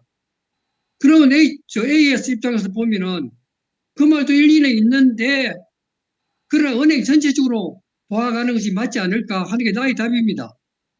이 부분에 대해서는 원수님 생각을 어떻게 하십니까? 네. 그 모를 것도 없다. 저희가 그 천조의 대소유무하고 인간의 12이해라고 하잖아요. 예. 그 네. 천조 내지는 자연하고 인간하고 가장 큰 차이점은 생각의 유무예요. 생각과 판단의 유무입니다. 생각에서 이제 판단이 나오는데 인간은 생각하고 판단하지만은 자연은 생각하고 판단하지 않아요. 무념으로. 예. 대소유무의 이치는 말 그대로 자연, 그냥 저절로 그렇게 그런 거지, 인간같이 막 뭐가 그건 옳고, 뭐가, 저거는 그른 거야, 잘못된 거야. 뭐는 이롭고, 뭐가 해롭고, 자연은 그런 생각 자체가 없죠. 그러나 인간은 생각이 있고, 판단이 있고, 그걸 통해서 12예를 운전해 나갑니다. 그 얘기는 뭐냐면은, 자연은 생각이 없기 때문에 도덕적 잣대로서 자연을 평가할 수 없어요. 그런데 인간은 항상 그 평가를 받아요. 야, 저거는 잘한 거야. 저건 잘못한 거야. 저건 이로운 거야. 해로운 거야. 그 한계가 있어요. 그 인간의 12의 운전은. 근데 수행자로서 그거에 휘둘리지 말고, 물론 그것도 중요하죠. 그걸 무시하라는 게 아니라, 그거에만 휘둘리지 말고 그 자연이 돌아가는 이치에 따라서 그걸 표준 삼아서 수행을 하자라는 게 사리 연구의 저는 그 핵심 중에 하나라는 생각이 듭니다. 그리고 또 한 가지는 그 대소유무라는 것 자체에 이제 그 지금까지 교리적으로 정리가 안 돼 있는데, 저는 그 실용적으로 생각을 하거든요. 대소유무는 법문 속에서 그냥 노는 말이 아니라 내가 바로바로 써먹을 수 있는 도구예요, 도구. 그냥 뭐냐, 이제, 운동으로 치면은, 뭐, 글러브나 뭐 그런 거고, 전투로 치면 총이나 칼 같은 거예요. 그러니까 대소유무를 써먹어야지, 대소유무는 법문 속에서만 놀고 있고, 내 구체적인 삶에서는 이게 활용이 안 된다고 하면은 그 법문이 죽은 거라고 생각이 들거든요. 어떻게 써먹냐면은, 그, 대는 이제 본체거든요. 우주 만유는 다 우주 만유니까 그렇다고 치고, 전체로 보는 관점을 대라고, 생각의 틀이죠. 어떤 대상을 볼 때 전체로 보는 게 이제 대로서 이제 보는 관점이고, 이제 다 쪼개서 보는 거. 그 분별지를 사용해서 다 쪼개서 보는 게 이제 소자리에 대한 관점이고, 이걸 통해서 그 원래 이제 그 윤회에 따라서 돌아가는 그 유무가 아니라, 그 유무에 변화를 주자는 게 이제 수행의 핵심이라고 생각을 합니다. 대와 소가 상호작용해서 이제 만들어지잖아요. 우주도 만들어지고. 그거에 따라서 이제 사람이 그걸 따라한다고 막 12예를 운전해 나가는데, 이거에 따라서 이제 바뀌는 거죠, 내 삶이. 그게 이제 유무의 관점이고. 그러니까 대소유무를 관점으로 보자는 거예요, 수행에 있어서. 내가 어떤 사람을 만나도 대소유무로 보고, 내가 어떤 일을 하더라도 대소유무로 보고, 그 얘기는 막 복잡하고 어려운 얘기가 아니라 일단은 다 쪼개야 된다니까요. 내가 만나는 사람도 다 쪼개야 되고, 내가 만나는 그 사물들, 내가 접촉하는 그 사물들도 다 쪼개야 되고, 일도 쪼개보고, 그걸 하자는 거예요, 구체적으로. 그러니까 법문은 아까도 말씀드렸지만은 이거는 교과서고, 내 구체적인 삶에서는 이 교과서가 교과서로 노는 게 아니라 써먹자는 거예요, 이 교과서를. 다 쪼개야 돼요. 근데 써먹는 제 1순위가 쪼개야 돼요. 안 쪼개면은 그 대상을 확철할 수가 없어요. 확실하게 알 수가 없다니까요. 그러니까 의학이 발달된 이유는 사람의 인체를 다 해부했기 때문에 발전한 거거든요. 물리학이 발전한 이유는 이 지구상에 존재하는 그 물체들을 지금 미립자부터 뭐 양성자 다 쪼개면 쪼갤수록 이게 밝아지는 거예요, 이 세상이. 이게 사리 연구의 핵심은 이걸 그냥 딱 초점만 맞춰서 얘기하면은 쪼개봐라. 그 쪼개는 힘을 길러가지고 점점 그 분석력, 연구력을 길러라. 그게 핵심이거든요. 그랬을 때 판단도 빨라지고 밝아지는 거예요. 그러니까 하여튼 그렇습니다. 드리고 싶은 얘기는 이 공부를 안 하고 있기 때문에 하자. 좀 해보자. 그 얘기를 드린 거예요. 네. 제가 하나 말씀드릴게요. 그거 이제 고민 안 해도 됩니다. 무슨 얘기냐면 AI가 다 해줍니다. AI가요. 그렇죠. AI가 다 해줍니다. 지금 이제부터는 모든 그 자연의 그 대소유무를 다 케이스 바이 케이스별로 다 집계를 해가지고 AI가 가지고 있단 말입니다. 그러면 이제 물어보기만 하면 되고, 지금까지 우리가 뭐 기상학이라든지 천체학이라든지 우주공학이라든지 케이스 바이 케이스로 우리가 그런 현상이 일어났을 때 우리가 예측을 하는 거지, 일어나지 않는 경우에 안 왔을 경우에는 역사적으로 일어난 일이 없다면은 아무도 예측하지 못한다 이거죠. 또 마찬가지로 인체도 마찬가지로 종합병원이 개인 병원보다 세력이 크고 더 영업이 잘 되는 이유가 뭐냐?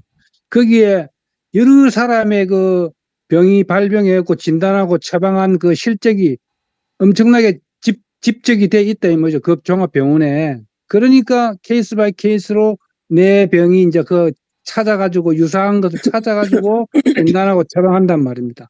똑같은 케이스거든요. 대소유무와 시비에도 마찬가지거든요. 저희들도 근데 문제는 그것을 얼마나 잘 그 조금 전에 그 원성교 어머님처럼 잘 쪼개느냐. 쪼개어서 보는 힘, 그 실력, 그리고 비교해서 대조하고 확인하는 능력, 그것이 이제 분석력이고 연구력이라고 할 수가 있겠죠. 근데 그 이제 그 일어난 사실을 데이터를 가지고 있지 않으면 아무리 쪼개도 이 실적이 없고 비교할 데 없으면 이게 이제 힘을 잃게 되는 것이죠. 그래서 앞으로는 우리가 원성 교무님 이상으로 원성 AI가 나타날 거란 말입니다. 그러면은 그러다가 물어보면 됩니다. 걱정 안 해도 됩니다. 잠깐만. 그것을 예. 말을 멈추라. 잠깐 예. 멈추라 말을. AI가 다 예. 한다는 말은 AI가 아는 거는요. 경우의 수가 무한까지는 안 갔거든요. 한정이 있어요.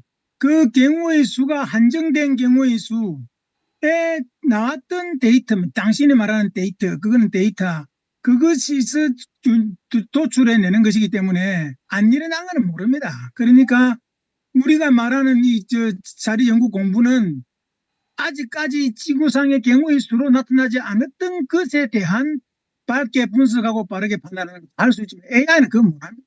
있었던 것만 난단 말이에요. 어떤 경우든지 있었던 것만. 그러니까 방금 아니, 천사님 말 속에도 그 말이 나왔어요, 사실은. 예. 아니 그 근데 데이터 AI가 지금 확장되고 발전되는 게요. 벤치마킹도 합니다. 지금 통신사에서 그래요, 학습. 뭡니까 잠깐만, 그것은 그 확률에 의한 도출, 그는 추론 이 말인데 그것은 진짜 틀릴 수도 있죠. 예, 틀릴 아니 수도 있어요. 그러니까 그거 믿어가면 돼요. 벤치마킹을 한다는 얘기, 벤치마킹을 무슨 얘기냐면 그런 사례들을 모아가 이렇게 발전되니까 이렇게 되는구나 하는 것을 유사성을 이제 이론적으로 집계를 하는 그 기능도 한단 말입니다. 사실적으로 그래도 일어나야만 그거마저도 일어나야만 우리가 그걸 적용하는 것은 지금까지 우리가 그렇게 아니고. 왔던 것이고 예. 일어나지 않았지만은 유사 사례를 가지고 이제 추정까지도 그렇겠죠. 한다는 얘기예요. 그렇겠지요. 그래도 그것도 또 일어난 지나간 과거의 데이터의 총화라고 말할 수밖에 없어요.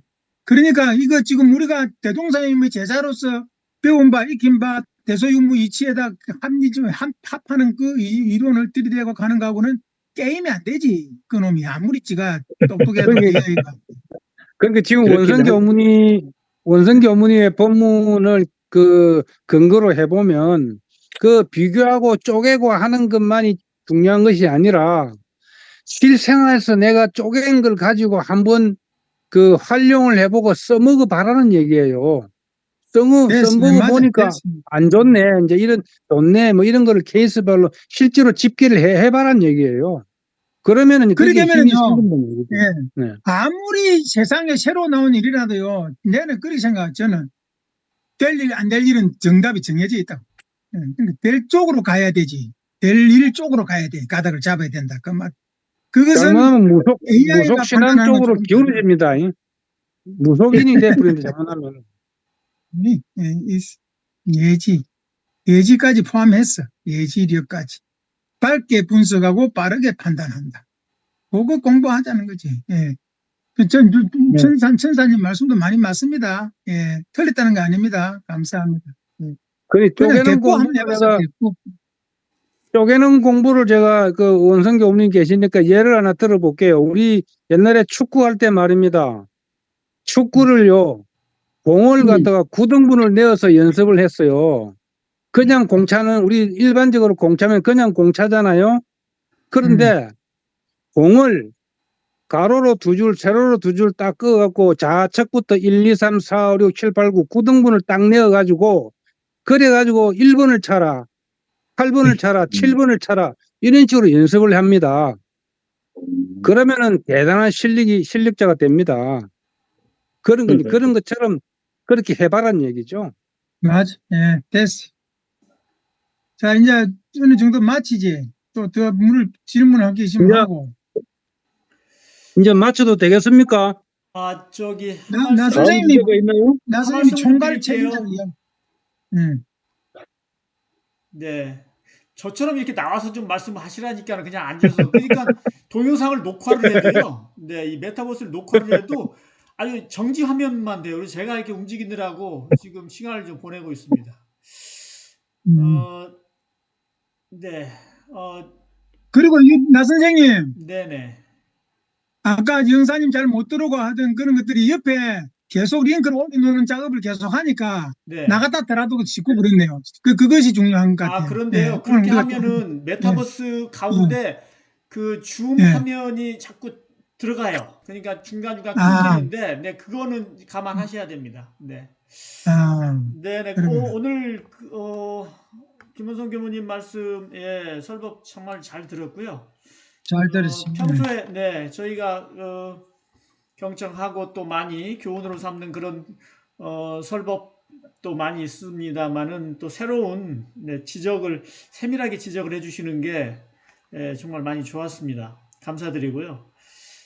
제가 메모를 하면서 좀 들었었는데 한 3가지 정도 질문이라기보다도 네, 소감 그리고 약간 그 우리 김원성 교무님 말씀을 들으면서 떠오른 것을 좀 말씀드리려고 해요. 그 영어로 그렇게 처음에 How do you do, How are you 이렇게 할 때 How do you do 할 때는 그냥 How do you do 하잖아요. 요즘에 How do you do 쓰는 경우는 없더라고요. How are you 그럴 때 이제 네. Fine, thank you, and you를 하는데 정말이에요. 그거 정말 그 입에서 나오질 않습니다. 처음에는 한동안 안 나와요. 나중에 생각하면 해야 되는데 하고 있죠. 그게 이제 지식과 이제 익숙한 그런 저희가 되질 않아서 그러는데 실제로 몸으로 체득이 안 돼서 그러는 건데 그런 비유를 들어주시는데 실제로 우리가 제 개인적인 생각을 말씀을 드리는 건데요.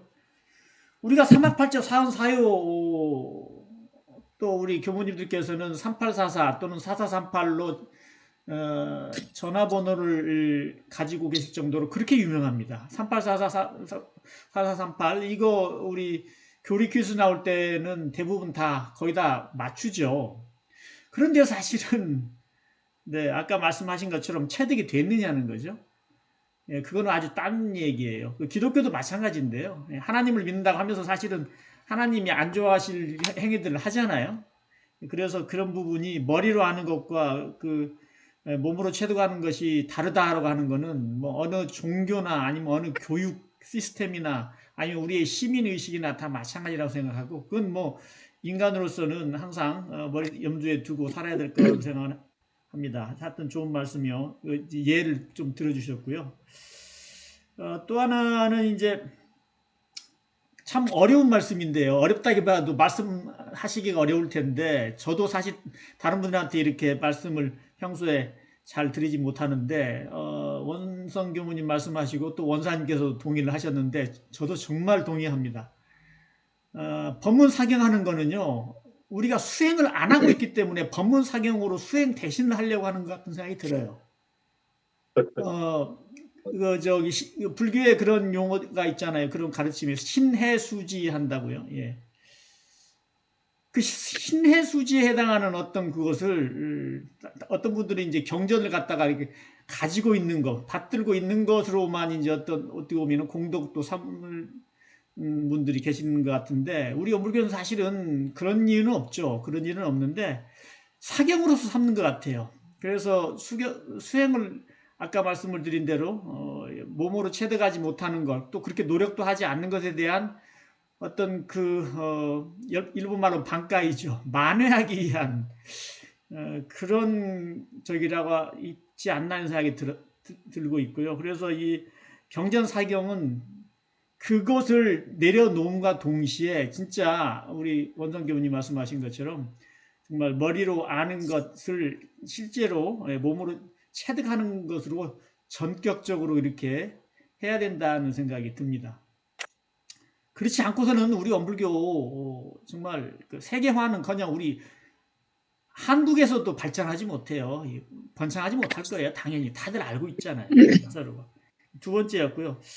세 번째는 아까 사리 연구의 목적 또는 결과는 지식이 많아진다. 물론 그렇겠지만 지혜력이라고 말씀하셨는데 정말 많이 공감했어요. 지혜력이 생기지 않는 지식이 많은 거는 암한상에 빠지죠. 정말 이 암한한 그런 불자가 되는데 굉장히 옛날에 과거에 이제 부처님께서도 경계를 해주셨거든요. 그거에 대해서. 우리는 지금 사실 암안에 빠질 만큼 무지무지한 우리 지식을 쌓고 있어요. 근데 그 지식이 사실은 다 써먹지도 못하는 걸 머릿속으로 안다고 해가지고 굉장히 높은 어떤 존경받을 것처럼 생각을 하는데 이 경전은 그게 아니고 우리가 지혜를 얻어서 그걸 실천하라는 것이거든요. 그래서 이 사리 연구는 결국은 지혜력을 얻는 것이다 하는 우리 이제 정전의 말씀 그대로 새롭게 새로운 건 아니지만 우리 원성 교무님께서 중점을 두어서 말씀해 주신 거가 정말 많이 공감이 됩니다. 그리고 참 우리 교단을 위해서 말씀해 주시는 가운데 현재 우리 교단은 이곳에 한 발자국을 못 나가고 있다라고 하는 거에 대해서 저도 전적으로 공감하고요. 알고 있는 건 많은데 사실은 현실에 적용을 못해요. 그건 사실은 지혜가 없어서인 것이 첫 번째겠지만 두려워하지 않는 것 같아요. 교법을 두려워하지 않고 결국 우리가 알고 있는 인과봉의 진리를 두려워하지 않아요. 사실은 안 믿고 있다는 거죠. 두려워서 그렇게 할 수가 없는데도 그래서 이게 지금 사리 연구를 중심으로 중심이 아니고 그걸 중점을 많이 두서 말씀하신 원성 교무님의 설법에 정말 많은 감사를 드립니다. 이상입니다. 감사합니다. 감사합니다. 그러면 내가 원성 총평하고 교무님 마지막으로 한 말씀 하고 봉사님 마지막을 하고 이렇게 하면 되겠네요. 예, 그리고 나서 사회자가 막 닫고 그러면 되죠. 예. 예. 원성 교무님 마지막으로 이제 마무리 말씀 해주시죠. 원성 교무님 우리 예. 공부 모임 칭찬 좀 해주세요. 예. 너무 대단하시고요. 특히 이렇게 이제 준비하시고, 아까도 이제 메타버스가 지금 왜 필요하냐, 이제 막 이렇게 잘 안 되시니까 그러시는 분도 있고 그러는데, 내가 누군가는 그래서 제가 이제, 네, 수많은 이런 이제 시비 속에서도 누군가는 이제 끌고 가시는 분이 있으니까, 이제 이게 축적돼서 아까도 말씀드렸지만은, 분명히 이제 그치지 않으면은, 이제 엄청난 결실을 볼 거라고 저는 그렇게 이제 믿음이 생겼고요. 그래서 이제 라 선생님 정말 애쓰시는 것 같고, 맞아. 그리고 지금 이렇게 몇 분 안 되시지만은 이제 진짜 이게 플랫폼이잖아요. 누구나 들어올 수 있는 거지 않습니까? 이게 미국에서도 네. 들어올 수도 있고 뭐 전 세계 어느 곳에서나 뜻만 있으면 이제 들어올 수 있는 좋은 도구이기 때문에 지금 이렇게 잘 축적을 해놓으시면은 정말 큰 공덕을 쌓으시는 일을 하고 계시다. 그런 감상이 들고요. 그리고 뭐 하여튼 그렇습니다. 오늘 제가 드린 말씀들은 이제 각자 받아들이실 거는 받아들이시고 자기 스스로 이제 증득이 저는 그렇게 생각해요. 수행은 글에 있지 않고 몸과 마음에 있다. 그렇기 때문에 이제 나머지는 이제 각자의 과제로 돌아가는 거죠. 감사합니다. 네, 감사합니다. 감사합니다. 네. 봉사님 한 가지 네. 공사님 말씀해 주세요. 네, 아니, 잠깐만요. 수행은 한 가지 제가 이 저기 녹화하면서 한 가지 꼭 알려드릴 일이 있어요. 제가 지금 가끔씩 하다가 줌 화면을 제가 이렇게 메타버스 동영상 가운데 지금 집어넣고 있는데요. 오늘 13분, 제가 기억하기로는 13분이 오셨어요. 근데 여기 이제 메타버스에는 들어오시지 못해가지고 줌에서만 계셨다가 가신 분도 계신 것 같고요. 그리고 여기도 지금 9분인가요? 네, 안 오신 분이 많다는 거 들어오셨는데도 여기 메타버스에는 줌엔 오셨는데 여기 메타버스에 안 오신 분들이 계셔서 다음부터는 조금 일찍 오셔가지고 다음 달에는 우리 이두화 교수님을 모시려고 그래요. 다시 주기적으로요. 예. 좀 더 일찍 오셔가지고 좀 시간 낭비 좀 안 하게, 그리고 좀 안 하게. 숫자도 좀 많이 오셨으면 좋겠어요. 이두화 교수님께 좀 저희가 네, 감사합니다. 감사합니다. 그리고 공사님 결국은- 마무리 말씀하고 마칩시다. 결국은 오늘 영사님이 못 들어오는 것을 내가 나가서 전화를 해가지고 했는데 이 링크를 들어오는 법을 영사님도 짜면 좀 일찍 오셔가지고 이 연습을 하고 들으세요. 한 번 더 연습하고. 그리고 지금 광고가 뜰 때, 나 선생님 광고가 뜰 때 옆에 링크를 클릭하면 새로운 화면이 오기 때문에 광고가 없어져요. 내가 오늘 또 하나 터득했거든요. 예, 올려놓은 그 링크를 클릭하면 광고판에 가려웠던 것이 싹 새로운 이제 우리 메타버스 화면으로 들어오고 그래요. 오늘 또 그거 이제 하나 깨달았고요. 예, 이제 이 말씀도 좀 하고 싶어요. 예, 지금 원성 교우님이 수행이 몸에 있지 않니 마음에 있다 이런 말씀도 하셨고, 내가 이제 이 말씀 드리고 싶어. 출가 제가 제 의심 부재 의심 그 말씀 이해합니까, 원성 교우님? 예. 또 그럼 하시고 예. 오늘 이렇게 이제 또 이렇게 깊이 있게 공부하시는, 지금 이분도 이제 공부를 하는 중이지만 다 된 건 아니지만은 이렇게 예. 그 관점을 딱 바로 해가지고 공부를 하고 계시는 교무님이 계시다 하는데 저희들도 위안을 많이 삼습니다. 저희들도 그렇게 예. 하겠습니다. 감사합니다. 오늘 예. 감사합니다. 감사합니다. 감사합니다. 네, 감사합니다. 예. 나 선생님 이제 마쳐도 되겠습니까? 예, 봉선이 앞에 나오셔서 참. 그렇지. 예, 개회패율 앞에 나오셔서 하니까 그렇게 앉아서 하세요. 새로 정주 새로 화면이 새로. 현재 지금. 네. 네. 좀 했어. 맞아. 이 거기서 잡기는 뒤들어오셔가지고 옆에 대단히 어떤 분이 다시 저기 한번 올라오는지 하겠습니다. 모르겠어요. 예, 하는 분이. 대단히 감사합니다. 오늘 한 번 더 인사드리겠습니다. 예, 감사합니다. 오늘 저 원성 교무님 같은 이런 교무님인데 이렇게 깊이 공부의 관점을 깊이 해가지고 이렇게 우리한테 설명할 수 있을 정도로 그 참 어려운 거거든요. 그런데 우리도 이제 이런 것을 다 섭렵해서 잘 이제 공부해 나갑시다. 그리고 오늘 이 네. 연마해 주셔서 감사하고, 이 자리에 오늘 이렇게라면 들어오신 저번에 맨 마지막에 들어오신 영사님 감사합니다. 예, 감사합니다. 네. 감사합니다. 고맙습니다. 감사합니다. 감사합니다. 네, 잘 이상으로 가세요. 잘 가세요. 예, 잘 가세요. 네네. 이제 3회 온라인 메타버스 법회를 원만히 마치겠습니다. 예, 감사합니다. 감사합니다. 네, 수고하셨습니다. 수고하셨습니다. 감사합니다. 이렇게 되면 자꾸 우리 경험이 축적된다고요. 알미 네, 축적된다고. 네. 그래야 나중에 잘하게 되겠죠. 나 선생님 수고 많으셨습니다. 네, 고맙습니다. 고맙습니다. 수고 많으셨습니다. 노원님 퇴장하셨는데요. 어떤